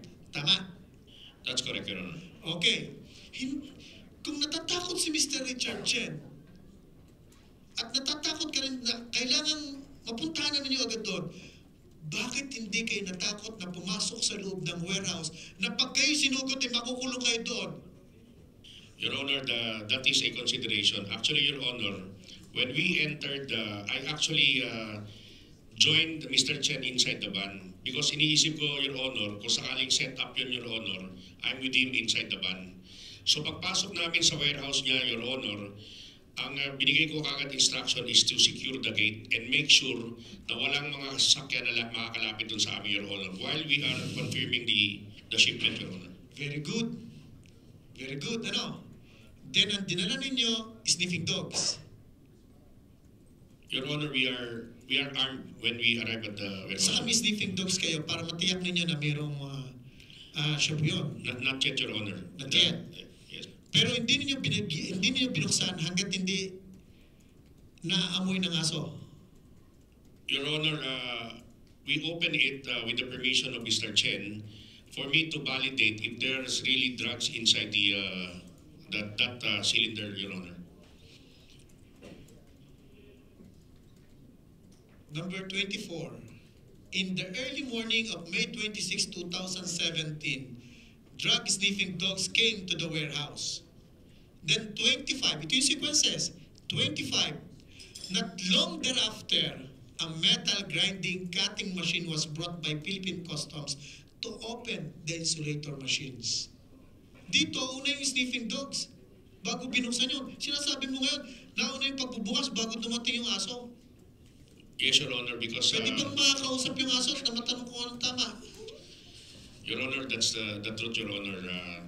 I do not know how Mr. Chen interpreted his affidavit, but Your Honor, totoo po na gumamit kami ng grinder kasi wala po kaming ibang magamit para mabuksan yung ganong kakapal na bakal, Your Honor. Alam mo, gaano katagal ang pagtawag sa PIDEA kaysa doon sa mga oras na ginugol ninyo dito? Hindi ko pa rin makuha na hindi ninyo agad matawagan na sinabi mong na-secure na ninyo yung mga gates, naroon ka sa may van. Huwag lamang tayong umalis sa kung ano yung tama. Ay dapat tinintay na natin yon. Ikalawa, kung meron threat si Mr. Tan at kayo ay gusto rin ninyo na wala rin mangyari sa inyo, pwede naman tayong makipag-coordinate sa local police.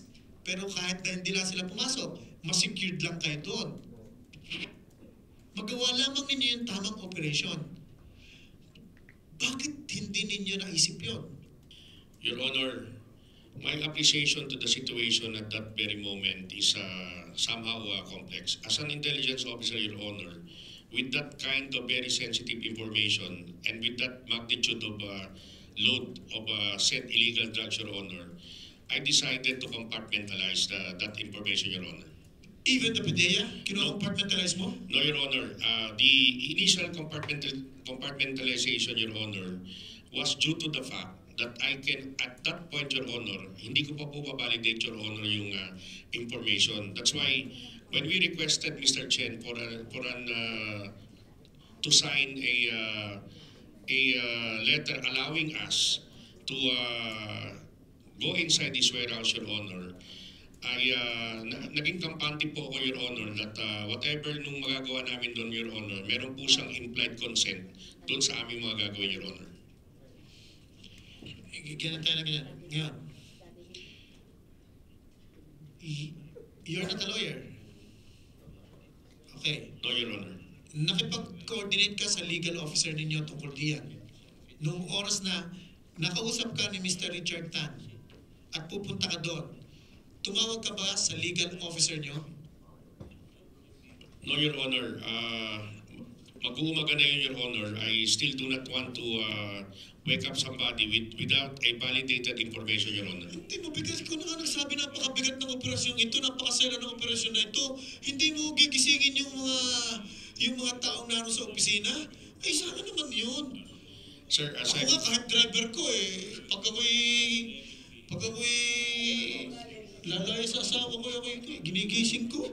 Your Honor, katulad po nung binanggit ko sa inyo kanina, sa intelligence po, medyo sensitibo po yung impormasyon at ang naging appreciation at decision ko po doon sa ground, Your Honor, ay wag po munang i-share sa marami dahil nga po hindi ko sigurado kung sinong involved doon sa shipment, Your Honor. Sinabi mo noong una, hindi mo nasabi yan at ang chief of staff mo nagsabi sa iyong superior officer, sa iyong next in rank officer kay DEPCOM Raval. At sinabi mo rin dito na hindi mo alam yung number ni DEPCOM Raval. That's correct, Your Honor. Okay. Kanino ka na-report? Well, in some occasions, Your Honor, I report to DEPCOM Raval, but there are also occasions that I report to the Commissioner, Your Honor. If he asks me to report to him, Your Honor, I report to him, Your Honor. Sinabi kanina ni Attorney Anderson na Attorney Anderson, direkta ka raw kay Commissioner Feldon. At pag nag-uusap kayo, kailang dalawa. Naroon lang kayo sa kwarto kahit siya nasa labas pag kayo nag-uusap. Gaano ba kalapit ang relasyon ninyo ni Commissioner Feldon?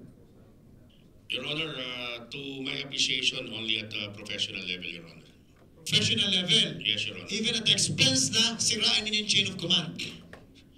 Your Honor, as I was saying earlier, Your Honor, may mga pagkakataon po that I and Attorney Raval are talking and if there are requests that and some papers that I need to forward to him. He, minsan, Your Honor, pinag-uusapan po namin, Your Honor. Okay. Ito, mamaya ko tutuloy ha. At kanina pa nagwawala ang kasama mo rin. Ano yung office niyo ulit, sir? CS, ano? CIIS, ma'am. CIIS. Opo. Do you know that, given that the fact na, sabihin na natin tama yung letter of authority mo, alam niyo ba, sir, na kailangan ng mission order yun? Yes, ma'am, but Ba't as I've walang said, mission order sa Australia report dun? Hindi namin nakita.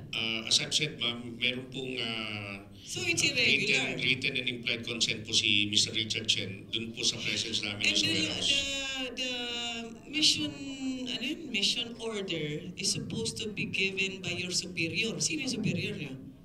Hindi mo kasi kinakausap si Raval so hindi ka nabibigyan. Diniretso mo lang kay commissioner. Ganun ba yun, sir? Ma'am, So what's the chain of command? What's happening there with the, ano? Hindi ko Ma'am, naiintindihan yung pong talaga. hindi namin pag-uusap ni Atty. Rabal, palagay ko alam naman po ni Atty. Rabal na it's not intentional to both of us. That's why from time to time, No, it's not. It's the fact is that you skipped some steps. So ngayon, sayang yung kaso ninyo. Ang nakuha nyo, nakita nyo naman yung inaresto nyo eh. I don't think he even deserves that. Dahil lang sa mga blunders nyo, yun ang nakuha nyo. Your Honor, that yung pong dahilan kung bakit po ingat na ingat po kami dun sa handling nun is gusto ko po talaga Paano mahuli yung naman ingat na pag-iisip. ingat eh? Hindi ka nag-consult sa legal mo. Hindi ka naman, wala kang background sa customs, di ba? 24 years in military service and nothing else. Naging security detail ka ni Faldo. Tapos ngayon, ikaw nagdi-decide sa mga drug raids ninyo sa NAIA or whatever. Hindi ba dapat yun kanina ba yun may office? Di ba, Sir Nepomuceno, you have an office which is specifically for drugs? ITF. Yes, Your Honor. We have a Customs Anti-Illegal Drugs Task Force. Yun yung hindi ko naiintindihan eh. Di ba yun yung dapat yung mga experts sa drugs dyan and dealing with PIDEA and dealing with... Yes, Your Honor. We have very competent... So hindi ginagamit yan sa...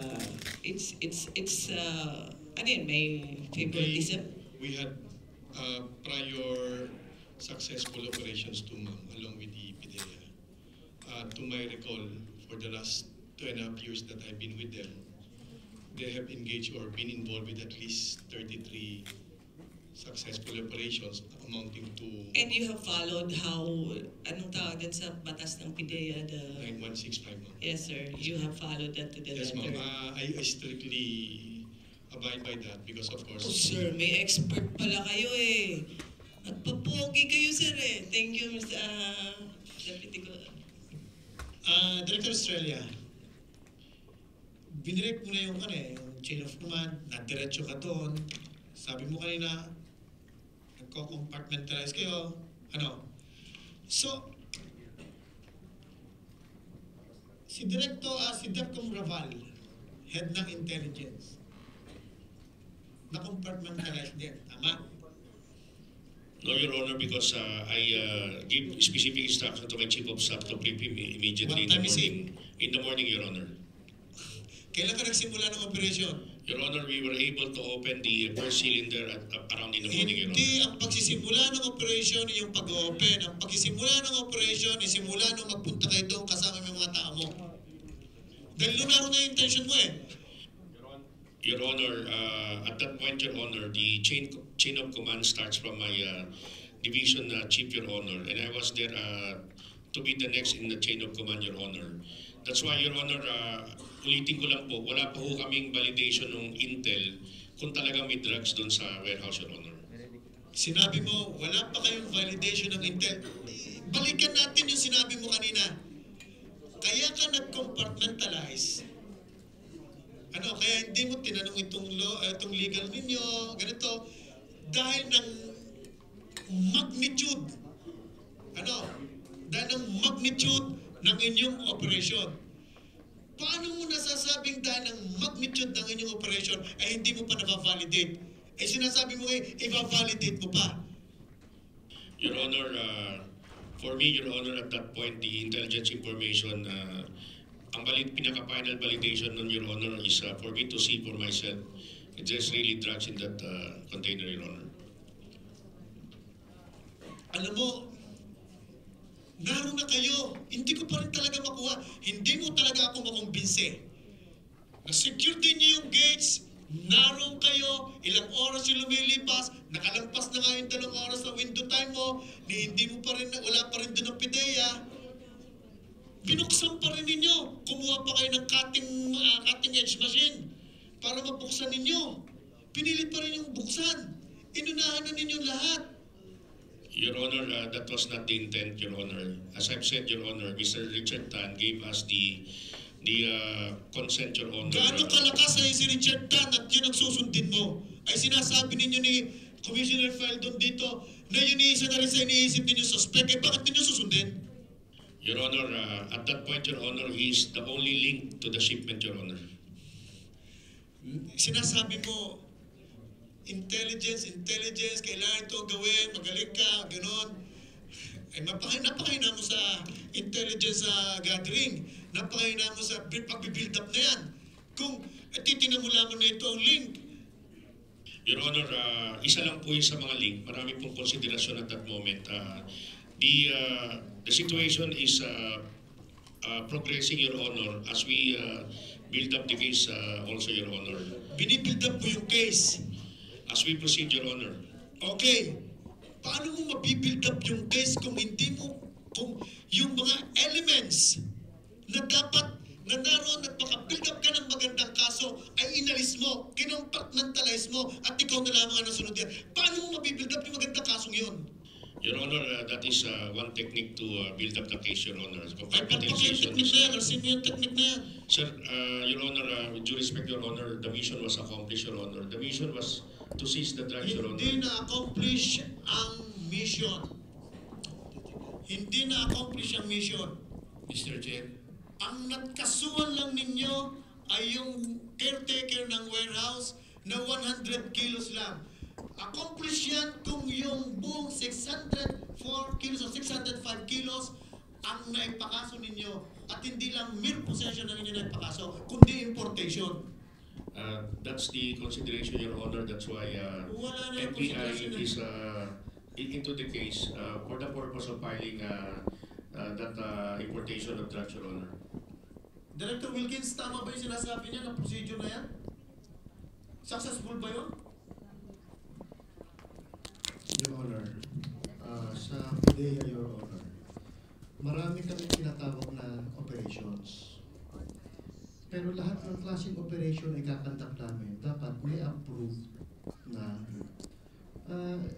naka-coordinated, and should have approval of the different operation. Example, casing and surveillance operation pa lang namin, Your Honor, kailangan magpaalam ka. You should have a pre-operation report. Casing and surveillance pa lang yan. Yung meeting with the confidential informant, kailangan magpaalam ka. Kailangan gumawa ka ng pre-operation report. Bakit, Your Honor? Kasi pag nagkahulihan sa lugar at wala kang hinahawakang papel, damay ka, huli ka. That is why, on this all kinds of operation, dapat may pre-operations, may coordination. Ang nangyari lang, Your Honor, is that ito na, dumire-diretso yung operation na hanggang sa appreciation na lang. Na dapat, talagang meron dapat, kung drugs talaga, ang o-operate mo, dapat doon ka sa may kinalaman sa droga. Doon ka sa expert na mag-ooperate sa drugs.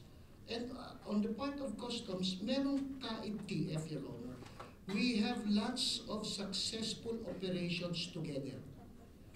For the past 2 years, since 2012, Your Honor, siguro may nakuha na kami more than 200 kilos of cocaine and shabu. And all of them are filed in court. Kung meron ganun sa customs, Your Honor, is sayang at hindi natin nagamit. Thank you. Your Honor. Thank you. Director Australia, kailan dumating si Commissioner Feldon? Mga anong oras yun? Between 8 to 9, Your Honor. Between 8 to 9? Or to 8 to 9:30, Your Honor. Nag-uusap na ba kayo ni Commissioner Feldon habang ongoing yung operation ninyo? Yes, Your Honor. Kailan kayo nagsimulang mag-usap ni Commissioner Feldon?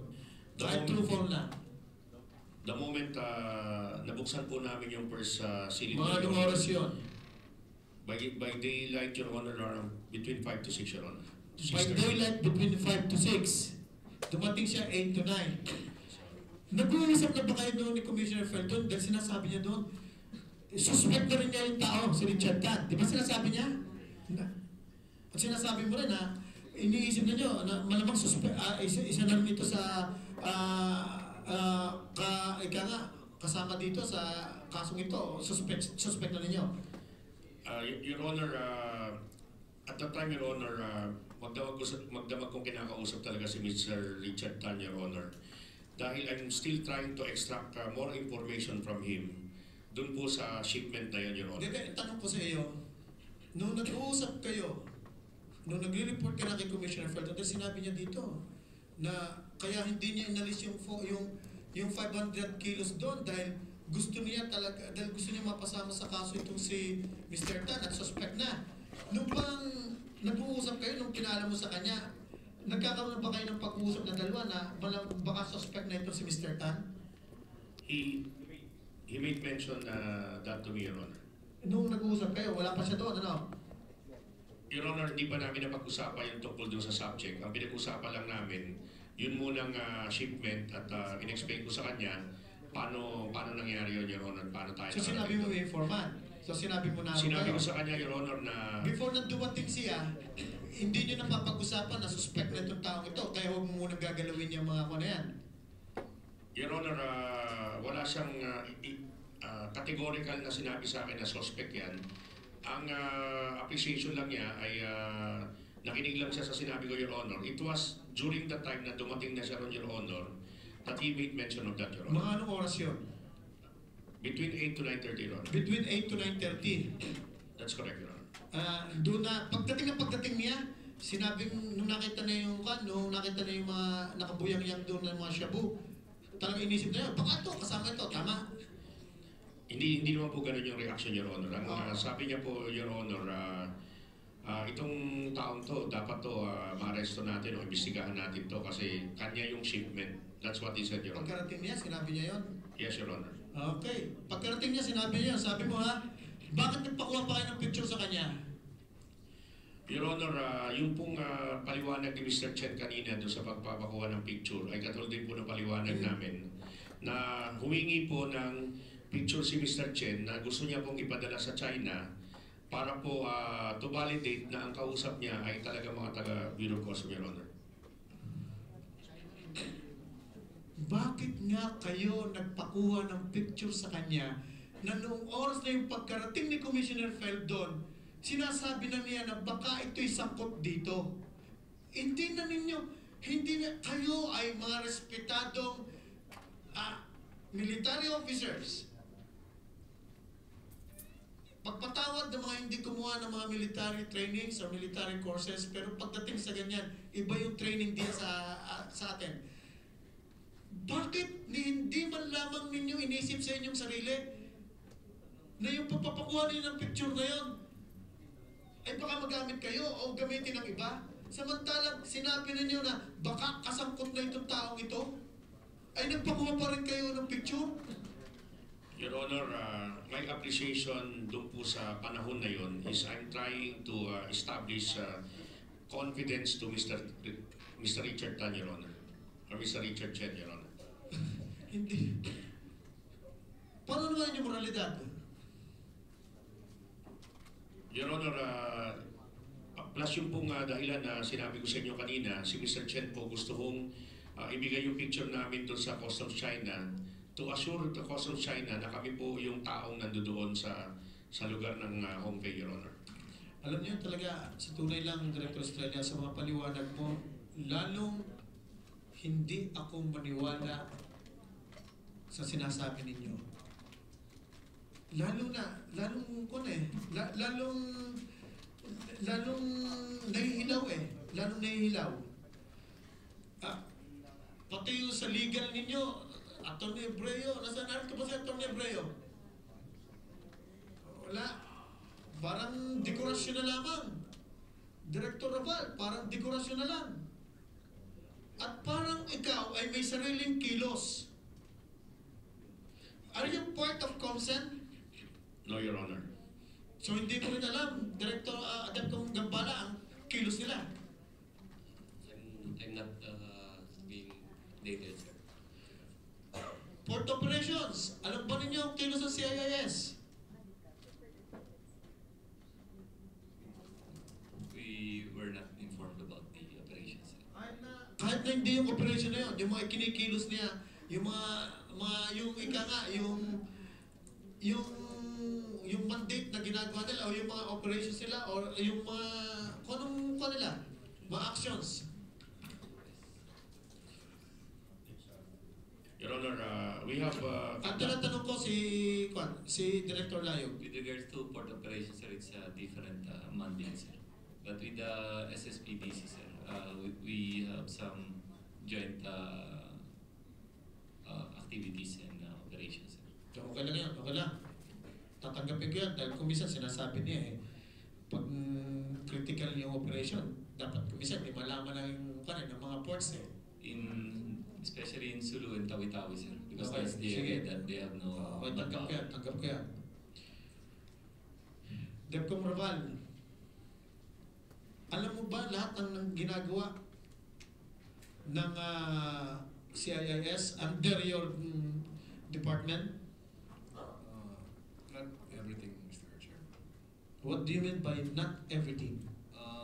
There are operations that CIS conducts and implements without my imprimatur or without my knowledge, Mr. Chair. Is it ordinary or extraordinary? As the superior of as the supervisor of the CIS, I should at the very least be informed, if not involved, Mr. Chair.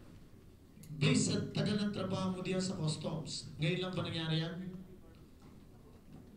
Well, when I was director, Tanong ko lang, kung huwag mo na natin papain, matagal ka na diyan sa bureau niyan. Ngayon lang ba nangyari yan?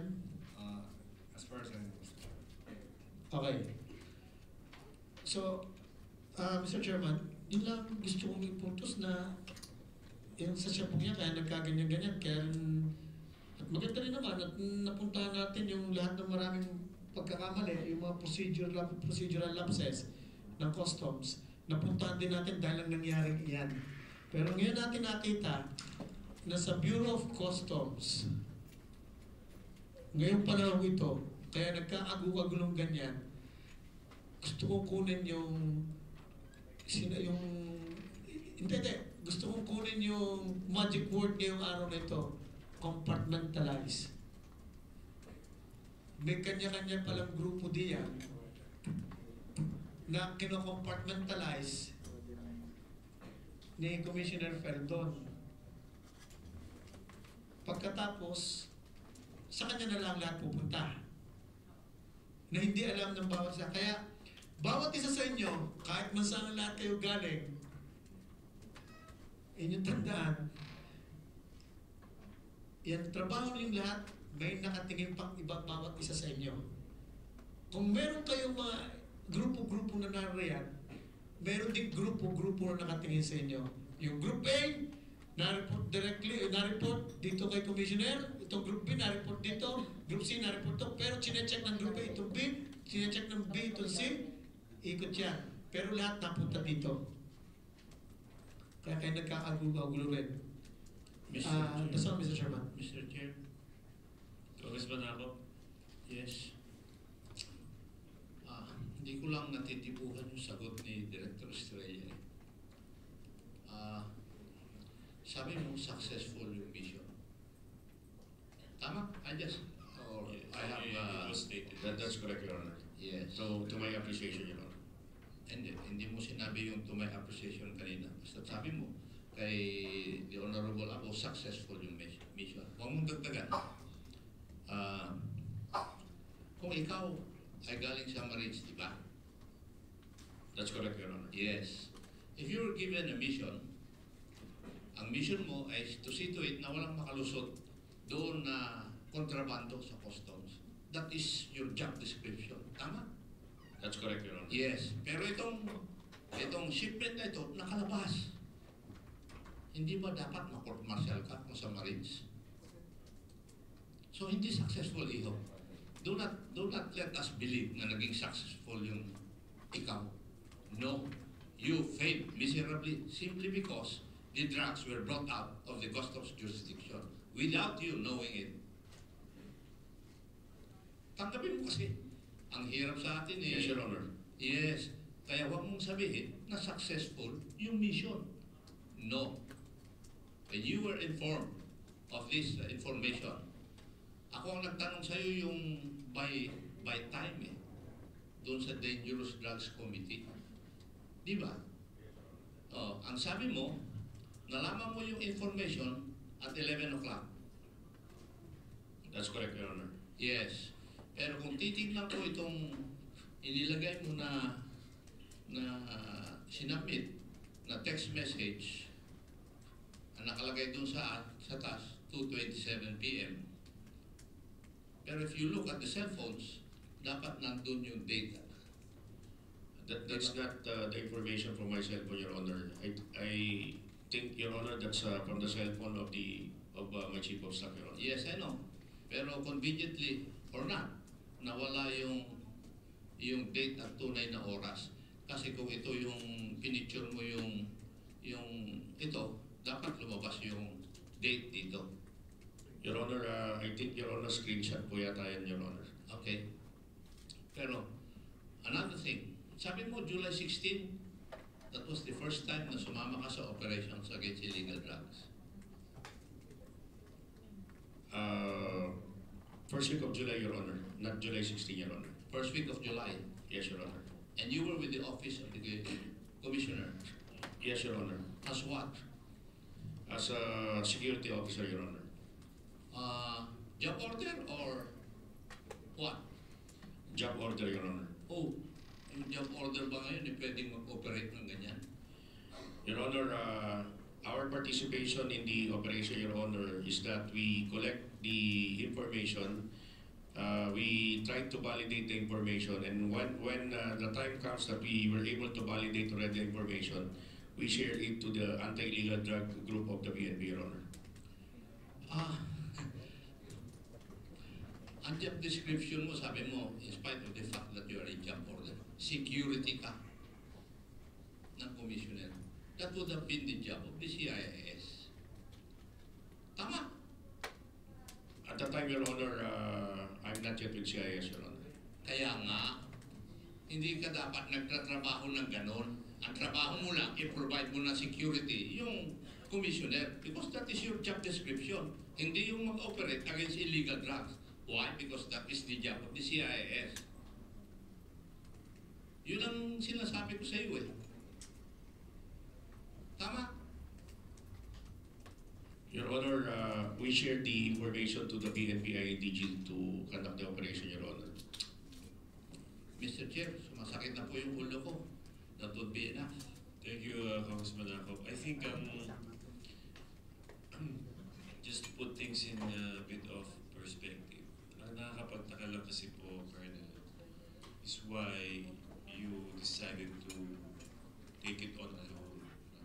Yes, you had a few men with you, but you had a task force in the Bureau of Customs that you could have done, but decided not to. The law mandated you to coordinate with PIDEA, but you held that until a later time, which was not according to law. Ang dami yung ginawang nagkakast ng doubt. Kasi kung, syempre, kung to, it's a hypothesis. Kung meron kang gustong takpan, hindi mo isasama yung mga taong sa ibang hindi mo kabisado. You only pick people that you're comfortable with.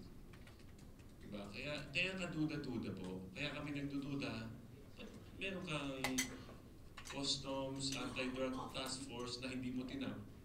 Merong PIDEA na pwedeng tumulong sa'yo pero pinaumaga mo na o pina-link mo na sila tinap. So kaya po nagiging ganito ang usapan. Ano ba talaga? Bakit ikaw mismo ang humawak, hindi mo tinap yung mga dapat na tinap mo? Kaya po ganito ang nagiging tanong. Without actually accusing anybody, it casts a big question mark on the entire thing. Yun po talaga yun. Tapos kaduda-duda po, paano po naging green lane yun? Diba? Eh sino bang may hawak ng pagiging green lane? Kanina sinabi ni Mark Taguba, may nagbibigay sa kanya ng HS codes. Saan ang gagaling ang HS codes? Diba? Sa RMO. Saan nagre-report ang RMO? Sa COMSIM. Kasi po, naimbuto na po yung yung authority sa dinisign niyo po kasi when you collect all the authority and the power into one central group of people, you also collect the responsibility. And when you collect the responsibility, you also collect the possible liability. Kaya kung yan ang always sinasabi sa akin ng tatay ko, when you get more power, you get more responsibility and you get possibly more liability. So always be careful about the power that you try to get. But because you designed it to centralize the power and the authority, you're actually centralizing the liability as well. So the more you don't perform, the more the system is not healthy, edi lalo kayong mapapanganib yung inyong performance. Iyon po siguro nangyari dito. Tapos ganun na nangyari, pumapasok, nagiging green lane po yung mga hindi dapat mag-green lane, yung intelligence group na dapat hinahanap yung mga yan. Hindi, nag-request ng alert, hindi pa rin na-alert. Eh parang may malaking conspiracy theory na pwede mo maisip. Yun lang po naman talaga ang pumapasok sa mga malilikot na isip tulad ni Congressman. Mr. Chen. Mr. Chen. Kaya nga malikot eh. Mr. Chen. Yes, Congressman Paduano. Salam. Colonel Estrella, paulit-ulit kasi doon sa dangerous drugs. Diba, tinitali na natin yan. Kaya nga lumabas yung KITF, di ba? Just to prove to you na mali yung ginawa mo. Di ba? Nandiyan pang PIDEA. Now with all this negligence, incompetence pa yan, kapalpakan, wala ka bang balak mag-resign? I also submitted my resignation 2 days ago, Your Honor. Address to the Office of the President, Your Honor. Copy furnished the Commissioner and Secretary of Finance, Your Honor. Anong opinion ng Commissioner? Actually, I was asking the Chief of Staff earlier if there's already any result to that, Your Honor. Salamat naman. Kasi ang pagkintindi ko Marines kasi, di ba?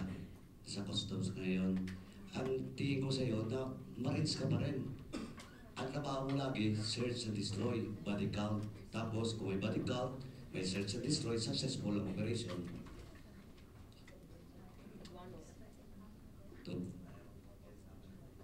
Okay, I just have a point to ask. Kanina po, nung nandito si Mr. Anochidi, you were not here yet, you were still at the Senate. Nabanggit niya na noong January 2017, upon the questioning of Congressman Nograles, 3 crates daw po na naglalaman din daw po ng cylinders, nakapareho nung nahuli niyo noong May 26 ang kanyang natanggap at na-dispatcha. Na-follow niyo na po ba ang deal yun, Director Wilkins? nasusundan niyo daw po ba yun? Hindi nagbigay sir ng delivery receipt. May delivery receipt sir, pero kulang lang po ang papel sir para i-forward namin sir. Have you talked to his We sister? talked to Mr. D. So, wala pa po ba? Walang kopya? Wala kayong mahanap? Ang nakalagay dun sa dokumento kung fake din po. Yun nga sir. So, Coming from did you Hong Kong, ask from Richard Tan a clear copy? Kasi yung kanina, labo eh. papunta sir kami bukas sa Senate para nag-serve na kami ng subpoena to STECOM kay Richard Tan. Our team will be going to Senate Kailan para po? makakuha. Kailan Tomorrow, Your Honor. Sir, matagal, 2 buwan na po ito eh. The problem, Your Honor, is talaga ang hirap kumuha ng mga papel, Your Honor eh. Pero sana yung subpoena noon pa. Because ako one time lang namin na-meet nakwento na niya na 4 yung shipment eh. Natanong na namin kung mayroon na doon parang cylinders din. Nasagot niya agad. Eh di syempre, may isip mo na agad, asan na yun, di ba?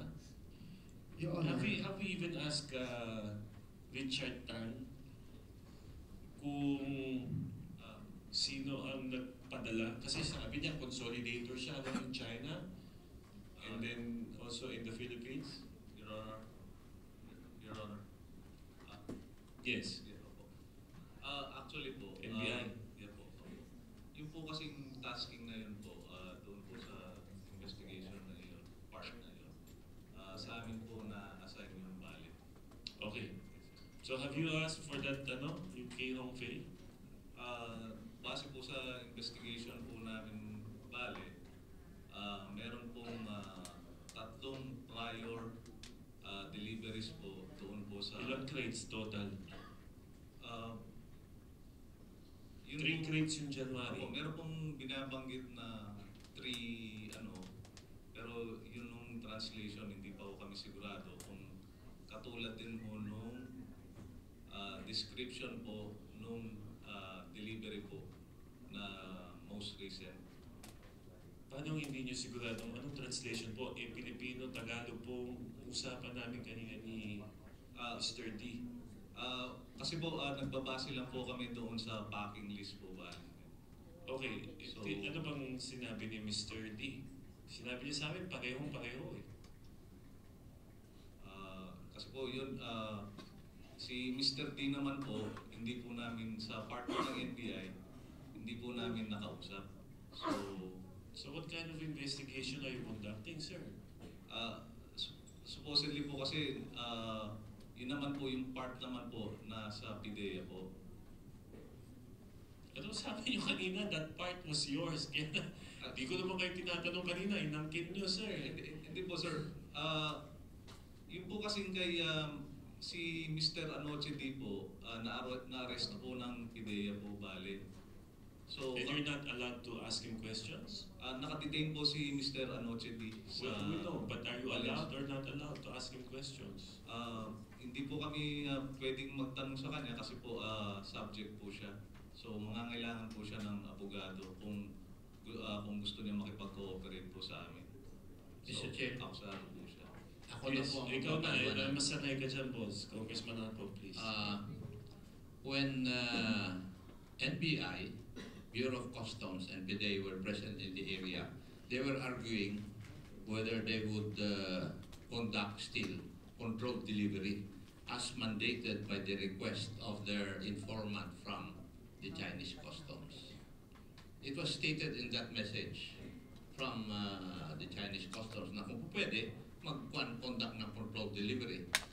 As usual, yung PIDEA, alam po nila yung controlled delivery na dapat kumpleto yung packages na i-deliver mo under the control of PIDEA. Kaya, kasi doon sa slip na ipapareceive mo, doon sa recipient, it says 5 containers. Pero nag-argue sila, isa lang container ang i-deliver under controlled delivery. Katangahan yun, Mr. Chair, sa akin eh. Dahil hindi yun ang tama na proseso. Dapat 5 containers ang i-deliver mo kasi nandun sa receipt eh. 5 dapat yung ma-receive. Uh, from the story, correct me if I'm wrong, Director Estrella, Commissioner Faldon put his foot down. Isa lang. Tama? That's correct, Your Honor. Yes. And therefore, even the controlled delivery was done in an appropriate manner. So ang ginawa, yung 100 plus kilos, yun ang dineliver ng PDEA. Kasi natakot na sila kay Commissioner Faldon. Yun ang kwan. Yung 500 kilos, naiwan ngayon dito sa NBI. And therefore, yung NBI, kukontak lang niya na ng investigasyon, yung 500 kilos. Yung PDEA, silang nag-deliver dun sa kay Mr. D, silang nag-imbestiga kay Mr. D. Kaya ganun po ang nangyari, Mr. D. Kaya nga sinasabi namin, talagang mali from the very start. Kung mali ang umpisa, mali na hanggang katapusan. We've established that, Congressman Apo. Kanina po, nung tinatanong natin si Mr. D, he volunteered information that prior to this, there were even 3 other packages that went into his warehouse and out again. And one of those, na-open daw niya yung isang crate. And he saw that it was the same cylinder as those contained in the 5 crates. And that happened in January 2017. There were 3 crates of similar cylinders or same cylinders, which makes us presume, probably also contain shabu inside those metal cylinders. So ang tanong ko po kanina, sino ba nag-iimbestiga nung iba? Kasi baka mamaya pwede pa natin habulin yan. Kasi hindi nga natin mahanap yung si Mr. Ju Mingju at si Mr. Jun Wang na siyang nag-employ kay Mr. Enoch D. So, Mr. Chair, hindi pa daw nila natatanong. Mr. Chair, dapat PDEA ang nagtuloy nun. So, sila may sabida na doon sa resibo, pero nalaman niyo ba yun, yung 5 more cylinders? Yung 3 cylinder. Ay, tatlong crates pa? Immediately, Your Honor, nagsabi na agad si Fidel eh. So, ang focus namin, Your Honor, is yung 2 Taiwanese, yung nag-rent ng bahay. Yes. That is why we already got the passports, we already got the detail, and yung pagpasok nila, sir, at paglabas ng Pilipinas. We already have that. Doon, sir, sa part ng Hongfei, NBI, sir, nag-take charge doon. That is why, pinabayaan namin, sir, sa NBI, yung investigation nun, sir. Okay. But because of what's happening for 2 weeks, we are now conducting, kaya medyo late na, sir, kami, we are now conducting a parallel investigation para humapol. So that, kung ano hindi makuha ng NBI, yun, sir, yung kinukuha namin. Dahil nga, nagkakagulo na, sir, eh. Because initially, ang usapan namin, NBI, dun sa warehouse, sa Hongfei, kami, sir, dun sa kay Fidelity, na nagawa naman namin, sir, na maayos. Kahit labag sa loob namin, sir, tinrabaho namin. Sinasabi ko nga, sir, masama ang loob ko dahil hindi siya appropriate anti-drug operation. Ang conduct, sir, is implementation ng letter of authority. That is why hindi ko pwede ipagmalaki na anti-drug operation yung kinandak namin. So inayos namin yun, sir. We are now waiting for the NBI na matapos yun sa kanila. But ito nga, nagkakagulo na nga for 2 weeks eh. That is why we conducted a parallel investigation. So that kung ano hindi maabot ng NBI, kukunin namin, sir. So ganun, sir. But now, medyo nagtatakbo na ulit kami ngayon, sir. Okay, so NBI ang nag-investigate sa Hongfei. Yung Hongfei, meron yung Chinese office, di ba? Meron po? Yes, Your Honor. Sir, nakapag-oath na po ba kayo? During the last hearing, Your Honor. Yes, sir. So, doon sa China, nag-pack yun, di ba? In-impacking container sa China. So, si Mr. Chen talaga makakaalam sino nagpadala nitong mga cylinders na to sa kanya. Sino daw po? Yes, Your Honor. Supposedly, he should know the... Opo. Sino daw po? Dun sa statement na binigay po niya sa NBI, wala po siyang sinabi kung sino ang nagpadala from China. So, 2 months after, several hearings after, has anybody even asked Mr. Tan sino nagbigay sa kanya ng cylinders na yun? Ang sabi po ni Richard Tan, hinuli ng Chinese Customs yung nagpadala, pati yung mga dokumento. Kaya walang mga dokumentong na forward read. So nahuli na po? Hinuli raw po ng Chinese Customs. So pwede po natin ma-validate yun? Maybe through the contact of Colonel Estrella. Nahuli daw po yung nagpadala sa home face China. Sir, in the letter sent to us, it was mentioned there that they have arrested at least May name for? wala pong pangalan na inilagay, Your Honor. Pwede natin hingin. Your Honor, I tried to get that when I was there doing a case conference. But they said the rule is that while the person is being tried in court, they cannot yet provide the information, Your Honor. Okay. Sige. Thank you. Mr. Chair, just Okay. a question. Congressman In Gelson. your dealing with the Chinese customs, it is just at your level. Your Honor, at the time, Your Honor, we were dealing with directly with the team that conducted the anti-drug operation in Xiamen, China, Your Honor. I would understand that initial information sa inyo was coursed through the middle level or lower level contacts. But subsequent coordination with Chinese customs, did you elevate it to the level of the commissioner? Yes, Your Honor. And on the China side, Your Honor, they course it through their International Enforcement Cooperation Division, Your Honor. So there is formal communication between the Philippine Bureau of Customs at the commissioner level to China Customs at their leadership level? Yes, Your Honor. That's why the letter was addressed to the Commissioner, Your Honor. They met the Commissioner when they first made the visit here after the operation, Your Honor.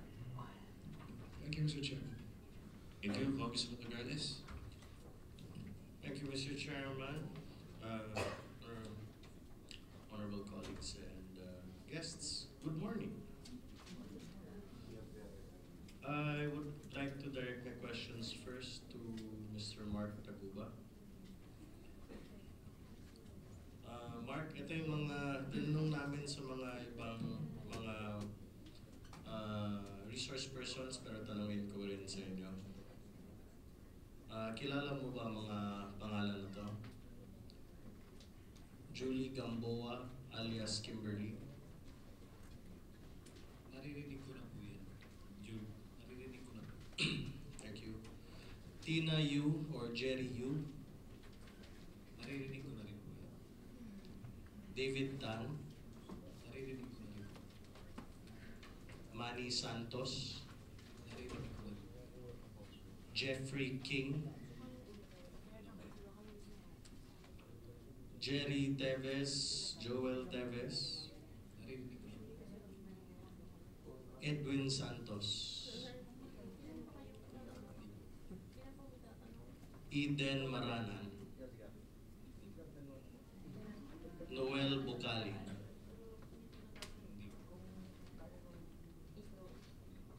Big Mama. Ano yun? Naririnig ko na po yan. Hindi na yun yung pelikula, no? Tao yan. Boy Sabater. Nero Andal. Nap Sanota. Alvin Prieto. Vic Reyes. Jerry Yap. Lea de la Cruz.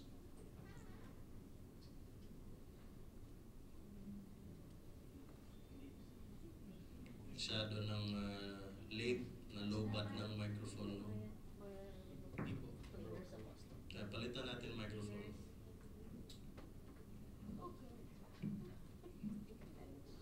Lea de la Cruz. Hindi po. Johnny C. Hindi po. Yung mga pangalan na naririnig mo, anong naririnig mo tungkol sa kanila?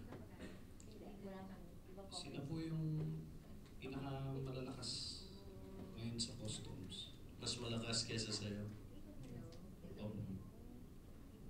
Parehong kalakaran? Opo. Salamat. Mr. Chair, let it be noted that our resource person has just confirmed that there are many players in customs, just like him.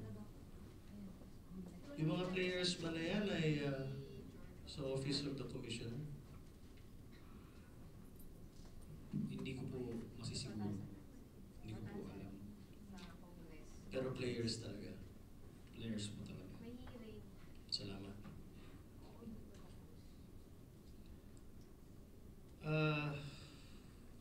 Marami nang natanong. Kasama na doon yung ano. Hindi yan players sa basketball. Alam na natin yan. Players ng kalakaran. Mr. Chair, I would like to share some of my notes to the committee so that we can put some organization in our proceedings. What I have observed is that there are, as Attorney Alcaraz said, anywhere there is human intervention, there is a chance for corruption. And we can break it down into a few segments. First is the accreditation. Is that correct? And the accreditation point? Good morning. Morning. Mr. Chairman. Yes, Your Honor. And then there's also in the processing itself, like the HS codes being leaked. Is that correct? Yes, Your Honor, Mr. Chairman. Of course, nandun din sa inspection phase from green lane, blue lane, yellow lane, red lane. There's a chance for corruption. Is that correct? That's correct, Your Honor, Mr. Chairman. And then there's also a chance for corruption in the alert order, which can happen anytime during the process within the customs zone. Is that correct? I agree, Your Honor. That's correct. Is there anybody here that would disagree that with my statements? Anyone? Mr. Chair, looks like everyone's in agreement that those are the points of corruption. Ganito, Attorney Alcaraz, how about outside the customs zone? Is there a chance for corruption by customs officials outside the customs zone?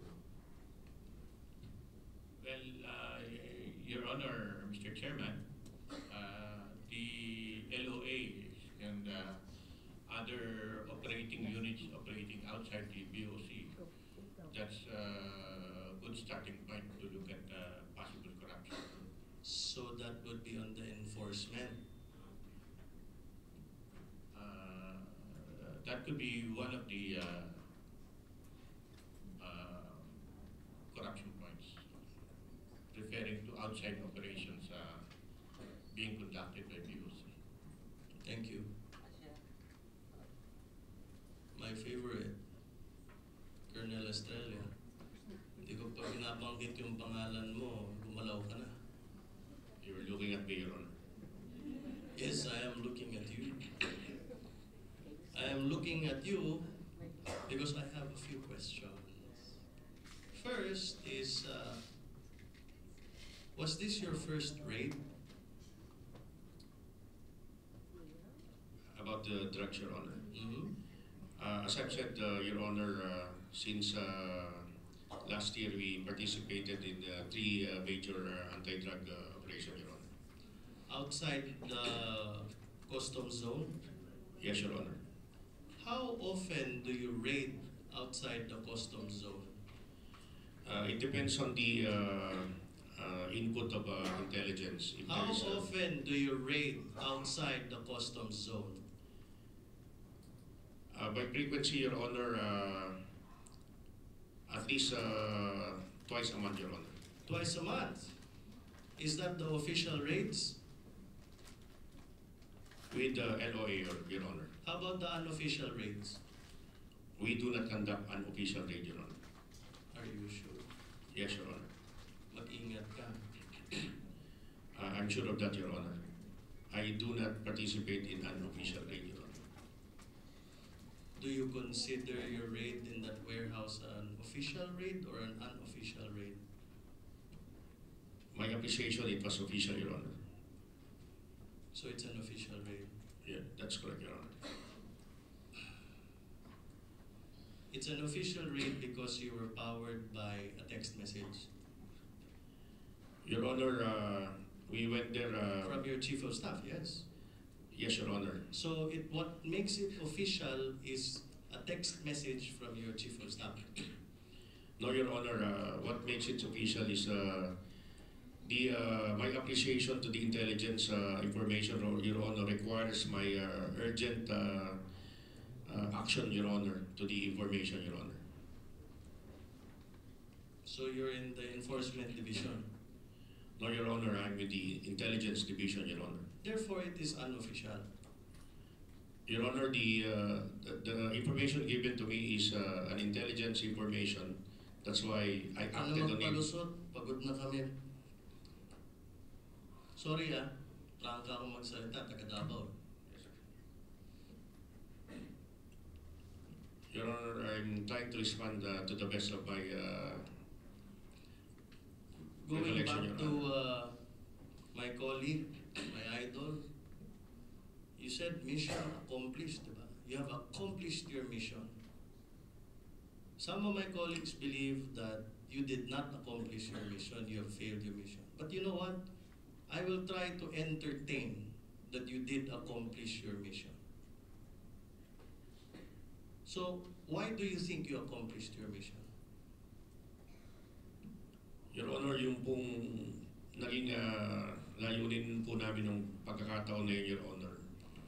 Ang sinet kong mission sa sarili ko, sir, and I brief my team, Your Honor, about that, is kung totoo tong impormasyon na to, and as we proceed, makumpirma ko kami, Sir Chen, na talaga may shipment. The first priority is to secure the shipment. Okay, sige, let's stop there now.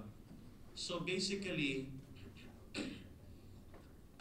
mission accomplished ka according to the mission orders that you gave yourself. To the mission I gave to the whole team, Your Honor. No, you just told me and the committee right now that you made it your mission to intercept the drugs. To seize the drugs, Your Honor. Precisely. So you gave yourself your own mission. Yes, Your Honor. So Rambo ka. No, Your Honor. Hindi, Rambo ka. Mamili ka. Sylvester Stallone o Steven Seagal? Rambo or above the law? Pili ka lang. Alam mo, Colonel Estrella, ang lakas ng loob mo magsabi ng mission accomplished dahil Rambo ka. Solo-solo ka dyan. Sanay kang gumawa ng raid na ikaw lang ang nagko-conduct. And every raid you did is unofficial because that is not your job. It is not your job, but somehow you made it your job. That is not in your, that's not in the law. So, sir, I only really have one question for you. Why will we not file a case against you in relation to the drugs? Why not? As far as I can see, you facilitated the drugs. You sabotaged the evidence on purpose. Maybe that's your mission. Mission accomplished. Congratulations. will ask you this question. Paano mo alam saan yung warehouse? It was Mr. Chen who escorted us to the warehouse, Your Honor. In his car. Yes, Your Honor. You are a government official riding in a car of a suspected drug lord. Your Honor, at the time that I So you that I decided to ride in an operation riding the car of a suspect. That's collusion. You really think we're that stupid? We may be tired, but we're not stupid. And you can keep that straight face of yours because you're ready to answer these questions. Pinagpraktisan mo to eh.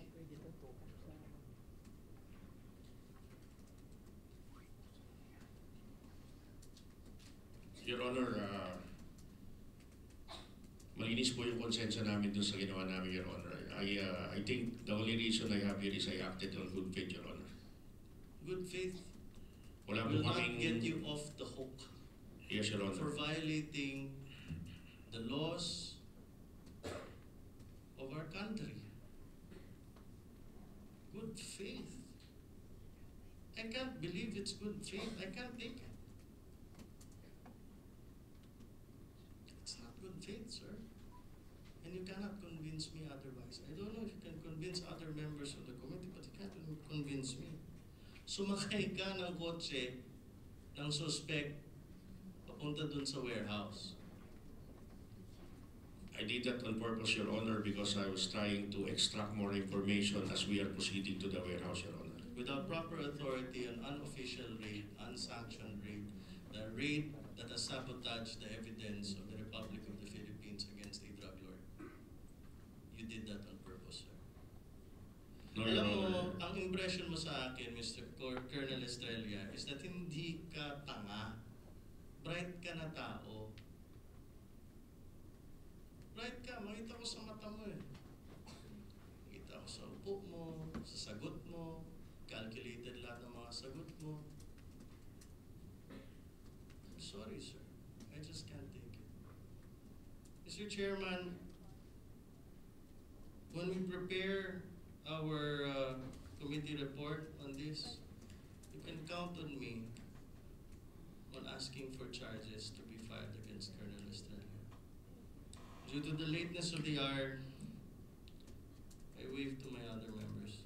Thank you, Mr. Chair. Okay.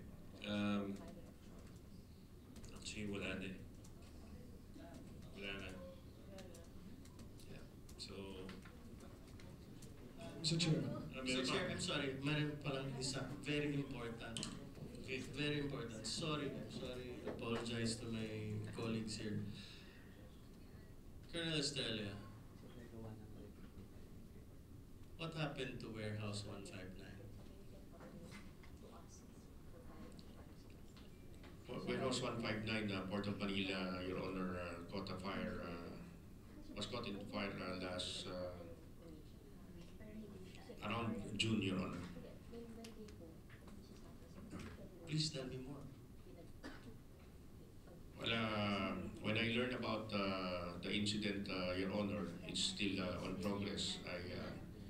I went back to the Bureau of Customs, Your Honor, to check and to confirm what's happening, Your Honor. Upon my arrival, Your Honor, I saw different fire trucks trying to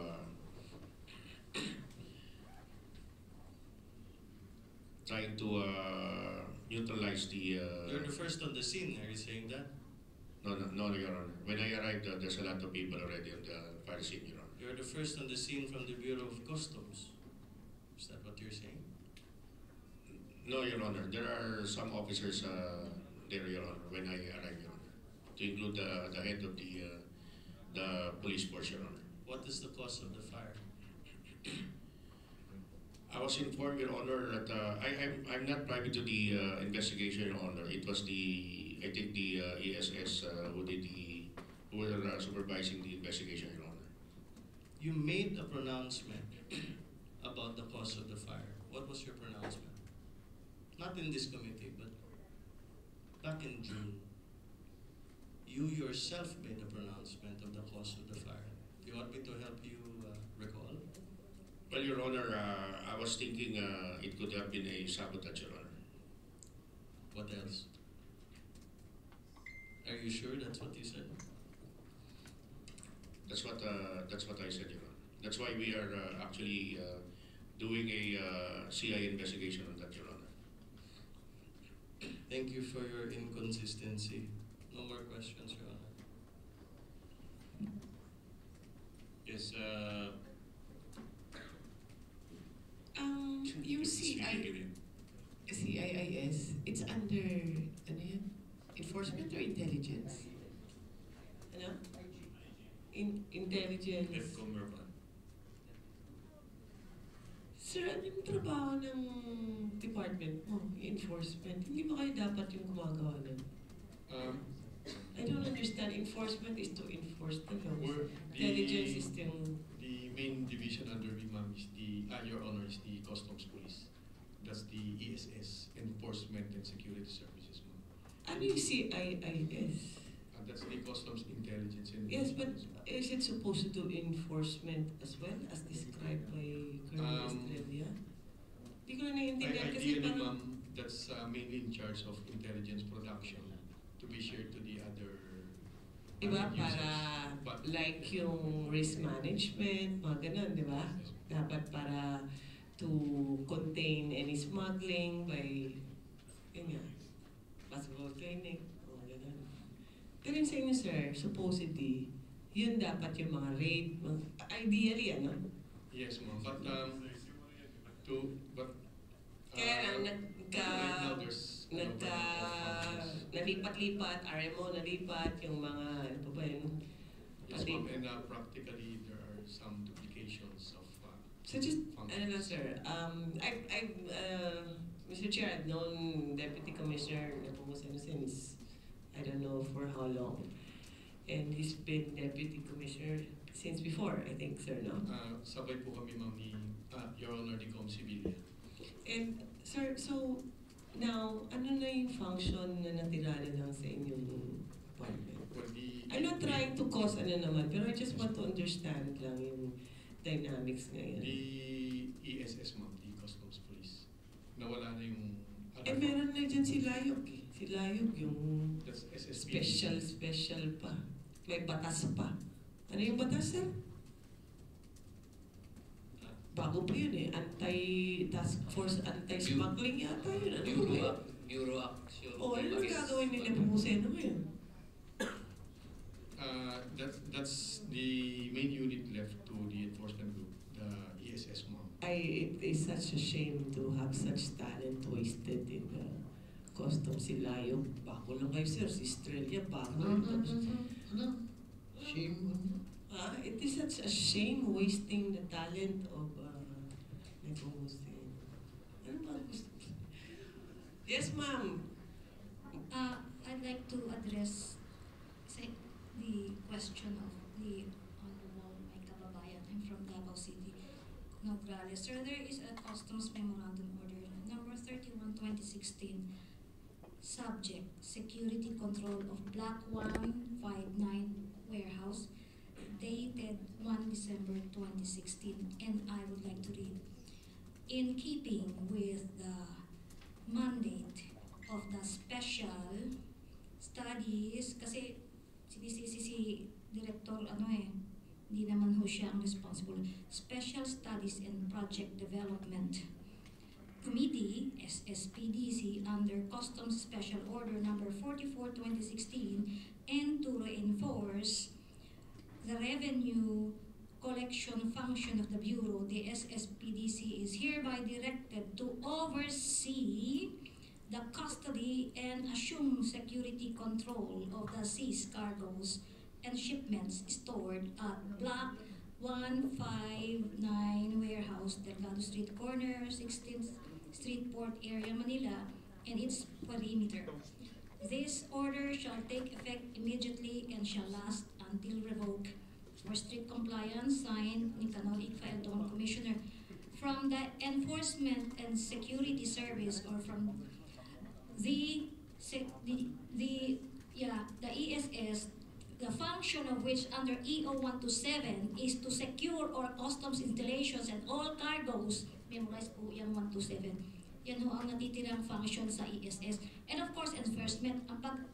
Ang pag-serve ho ng warrant of seizure and detention, ESS ho ang may function yan. So itong security warehouse, because the function of the ESS is to secure our cargoes, dapat sa ESS. But then Commissioner Faldon transferred that function to the SSPDC. Okay. So I answered. Meron pa akong gustong sabihin. Wait, thank you. My point is that even though na responsibility nun, may pumapel. Nilipat ni Commissioner po. Mr. Under Chair. this, I can give you a copy. Mr. Chair, Yes, Congressman Apo. May I ask the gentle lady if the action of Commissioner Faldon of transferring that authority is within the bounds of law, That considering the fact that executive orders will partake? It is a law po, sir. It was issued by Corazon Aquino at the time that No, what I mean is the action of... It is a violation of a law and it is beyond his authority. If I will explain further, kasi po I actively participated in drafting of the first CTMA patato, persons exercising police authority. For the effective implementation of this act, the following persons are authorized to effect search, seizure, and arrest. Yan ho ang police authority, to effect search, seizure, and arrest. Officials of the Bureau of Customs, A. Officials of the Bureau of Customs, district collectors, deputy collectors, police officers, agents, inspectors, and guards of the Bureau. B. Upon authorization of the Commissioner, officers and members of the Armed Forces and National Law Enforcement Agencies. Pag hindi ka ho government employee ng isang National Law Enforcement Agency, they cannot be deputized as to effect search, seizure, and arrest. So my opinion is that is beyond the bounds of his authority. And sir, Mr. Chairman, if I may, I'd like to. sige, hindi pa naman kami na ito. Sir, I'd like to share my knowledge and experience of, kasi marami ako experience sa pang-raid and control delivery. As when I was chief investigator of the ESS before, at marami ho akong na-file, ako mismo nagpa-file ng kaso, I prepare all the affidavits. I remember, may nahuli ho kami sa NAIA noon, Colonel Ako po yung nag-file kami, nag-group po yun, nag-file kami ng joint, that's one of my experience. But ang worry ko, I want to salvage the situation. Ganito po yan, after the operation, there must be an after operations report, which should be submitted to the Commissioner and the District Collector of Customs for the purpose of issuing a warrant of seizure and detention. Kasi ganito po yan. Importation begins from the moment goods enter the territorial jurisdiction of the Philippines, and importation is terminated when the duties and taxes and paid and all the legal requirements of law are complied with. So that is what you call release from customs custody. When goods are released from customs custody, they become domestic goods. Pag lumabas, in-explain, binigyan mo kay Commission, Congressman, alam niya eh. Pag nalumabas na po yan sa customs custody, customs control, domestic goods na yan. Pag nakalabas niya, the only time that the Bureau can reacquire jurisdiction over the rest is the issuance of a warrant of seizure and detention. I asked the collector here, Collector Marunil niya umalis na kung nag-issue na siya ng warrant. Wala pa ho. So the Bureau has not reacquired jurisdiction over the rest. And that could affect the filing of a smuggling case. The WSD is the documentary evidence that there is violation of the CMTA. Thank you po. Thank you for the... Tinuruan mo yung mga bagong lawyers sa custom? Sir, hindi ho sila naniniwala sa akin. Bili tayo ng diploma ng Ateneo para ano. Sir, UP College of Law po ako. Ay, mas maganda pa. Okay. Okay. Questions? Chairman, maraming reklamo yan si attorney sa city, pero she's always been supportive. Good to hear. Kasi maraming opinions, pero they've always, all the previous na nandyan, tsaka mga brokers din, tumutulong lahat yan dati sa amin. Congressman Biason, I think, wanted to say something. Mr. Chairman, a few clarificatory questions and to close some loose ends. Very short naman to siguro. We're all tired, I know. Okay. If I may proceed, Mr. Chairman. I would just like to ask the concerned individuals, probably Director Gambala, what's the basis again of the COMSEN? What order? The COMSEN sir is the CSO, creation of command center sir is CSO 45-2016. There is only one order with regard to the COMSEN. Yes sir. Okay. Earlier, you and Mr. Campo had described merong second in command, etc. Where is that contained? By what basis is that succession of command is established? Actually sir, may I say succession of command sir is because in my behalf sir, I need to delegate if ever I need to sign something sir in my absence. So that's what I mean by he could sign for me sir. You are the COMSEN head. Yes sir. And by what instrument have you been appointed as COMSEN head? Through there's no there's no order sir. I was just appointed by the commissioner since as deputy commissioner sir. He wants a deputy commissioner to head the command center sir. But there is no CPO Yes sir. designating you as the COMSEN head. Yes sir. Verbal yung usapan nyo na ikaw na ang COMSEN head. Okay, and it was said that in the absence of the COMSEN head, merong magiging OIC, and in the particular discussion, it was supposed to be Attorney Hilario, correct?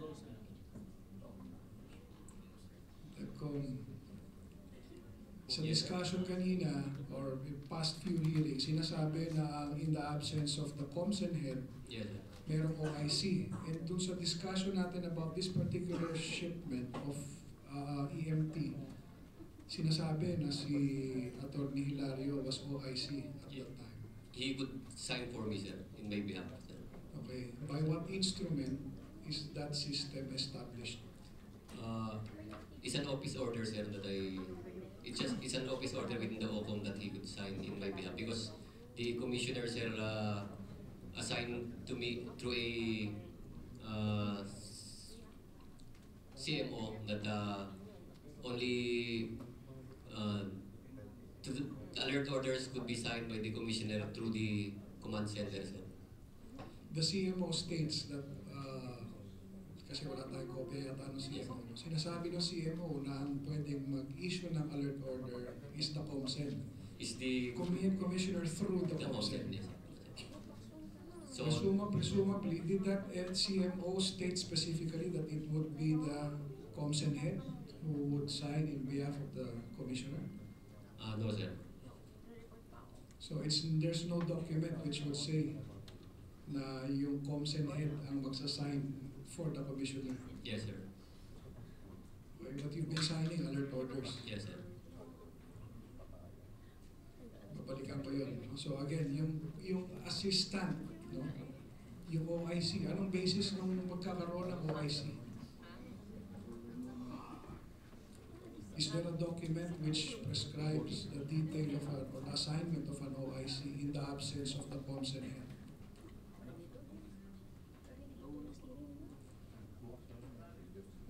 Wala. Meron bang papel na nagsasabi na ang sistema natin sa COMSEN, pag wala yung head, merong OIC? Yes sir. The commissioner delegated Attorney Hilario to be in charge of the command centers for signing of the alerts. The commissioner assigned him to be the COMSEN OIC. Tama ba yun? Yes, sir. May document ba to show that? To sign for alert orders, sir. So meron siyang order to sign for alert orders. But there is no order for the COMSEN to sign alert orders because that was your answer to my question earlier. I'll check the wording, sir, with regards to the being OIC of Attorney Hilario, sir. So there is a document saying na pwede siyang mag-OIC in the absence of COMSEN head. Yes, sir. But you as COMSEN head, you don't have a document to show that you are COMSEN head.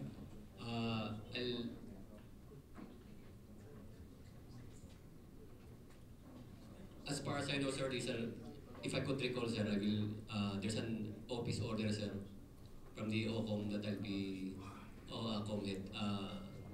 As part of my duties to be COMSEN head, sir. I'll look for that. It's a bit disturbing that you're not sure that you Yes, have a sir. document. Kasi yung earlier answer mo sa akin, there's no document. I'm recalling it now, sir. If there's a there's a I asked that, sir, to be done.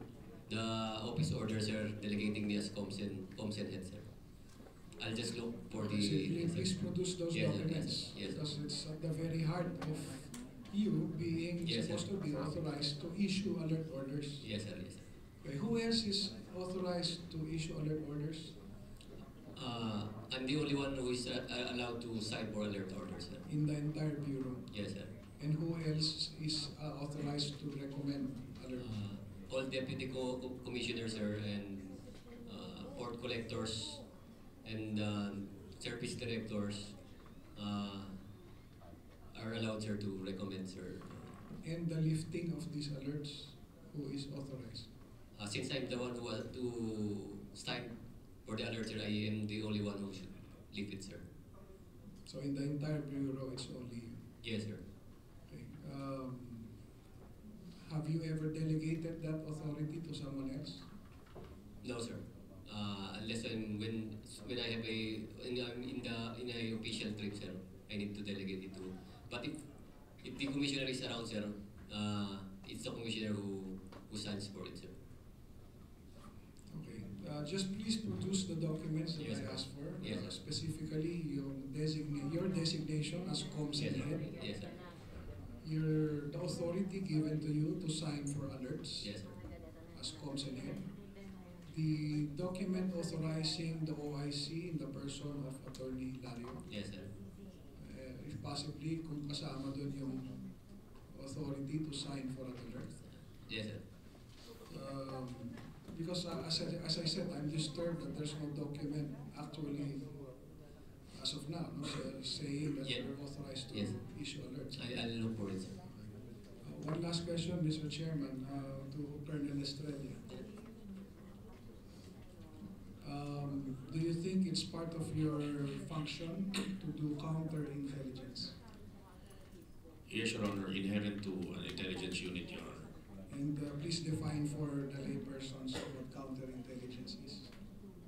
Sir, counterintelligence is a process of validating an intelligence information and the circumstances surrounding that intelligence information. And typically counterintelligence is directed at whom? Directed at the counterintelligence is supposed to be internal and enemy-oriented, Your Honor. Internal enemies?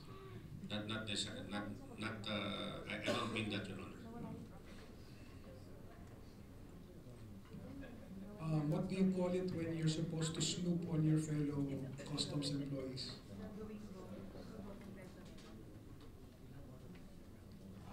If there's an information provided, Your Honor, and we try to validate it, that's part of counterintelligence, Your Honor. Okay.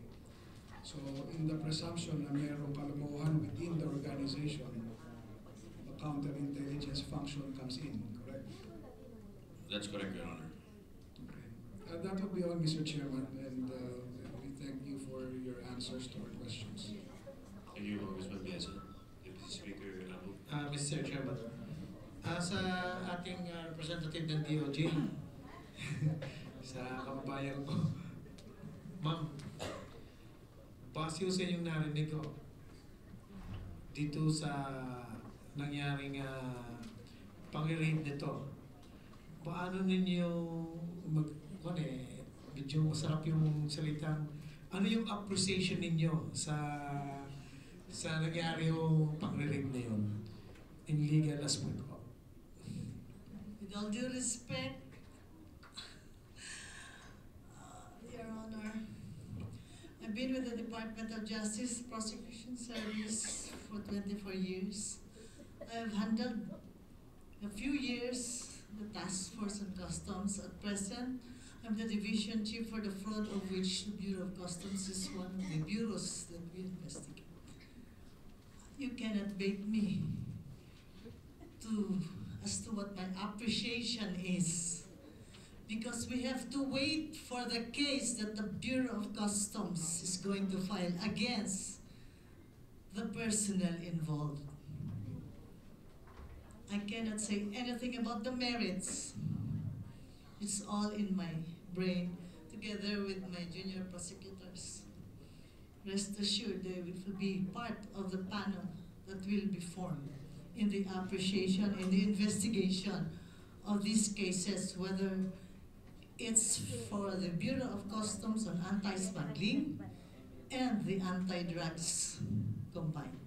But I would really suggest at this point that without going into the merits, you can file anti-smuggling cases, POC, not under the drugs. That's it. Gandang umaga po! Thank you, ma'am. It's my first time to spend out. Thank you, ma'am. Kayo naman kaya ko na tinawag kay kababayan ko, hindi, kayo na puyat na hindi pa kayo nakakapagsalita, hindi mapakinggan man lamang ako ang boses. Ay, salamat. Kalahati lang naman ng Batanggenya sa akin. Kalahati Davao City born po ako. Maraming salamat po sa inyong pagpupuyat sa amin. Gandang umaga po sa lahat. Good morning po. Thank you very much. Okay, if there are no more questions, wala na ba? Mr. Chair, Ramada, you have something to ask? No, Mr. Chair. Just a motion before we suspend suspend for the night, for the morning. You're considering that we have had several hearings on the matter. We've received hours and hours of testimony already. I think that while we continue with the inquiry, we already have sufficient information to begin drafting our committee report. And so, Mr. Chair, I move that the committee create an ad hoc subcommittee whose membership is to be appointed by the chair to begin drafting our committee report for consideration of the matter committee while we continue with our inquiry. So move, Mr. Chair. Mr. Chair. Yes, Deputy Speaker. Just a clarification, this ad hoc will continue whatever to complete whatever is lacking. So does that mean we can call some resource speakers as well, or get some more documents? Can this subcommittee? Well, if it is contained in the motion, then yes, we can authorize. So I would like to amend the motion as okay. Is there any objection from the principal movement? None, Mr. Chair. Okay. So there's a motion as amended. Is there a second to the amended motion? Seconded by Congressman Nogales. If there's no objection, the motion is carried. So after 3 hearings, the part of the committee, we thank every employee of the POC family, NBI, PIDEA, DOJ, even Mark Taguba, and all the other resource persons for participating in this inquiry. We'd like to say sorry for people who have been affected and should not be affected. We are not sorry for conducting the hearing. We're sorry kung tinamaan po kayo personally. That is and was never the intent. But we have to go through this investigation because, as everybody thinks, corruption is rampant in BOC. Would you agree with me, Depcom Gambala, na may corruption sa BOC? Yes, sir. Would you agree, Colonel Estrella, na meron? Dr. Maestro Campo, do you agree? Yes, sir. Attorney Hilario, do you agree? I think many of you agree that there is corruption and something has to be done. It has been the imprimatur of our speaker to address and try to arrest corruption. At the very least, kung may tumitingin, may sumisilip, may nag-hearing, may nag-iimbestiga, may nag-i-inquire through a legislative inquiry, we hope to somehow curtail corruption in our revenue agencies. And we thank you for our cooperation, and we hope that you will continue to speak only the truth in this committee, in future hearings. And I'd like to especially thank our colleagues for staying up. Ito yata ang historical 1:25 in the evening and the morning. So thank you, Congressman Abo. Ito yung mga pinakamasisipag sa Kongreso. Tingnan nyo naman, no? Hindi na nga naniniwala ang misis nila. Congressman Paduano, Congressman Nograles, Congressman Abo, Congresswoman Garin, Congressman Romualdo, Congressman Biazon, even those who left just a few minutes earlier, thank you for your interest in trying to fix this problem. Thank you sa Secretariat, thank you sa mga chocolate, and to the media, thank you din po. Gandang umaga po. Sergeant at Arms, thank you. Okay. Ambus. Ambus. Ambus. Ambus. Ambus. Ayaw nyo na? Ayaw nyo na mag-ambus? Ayaw.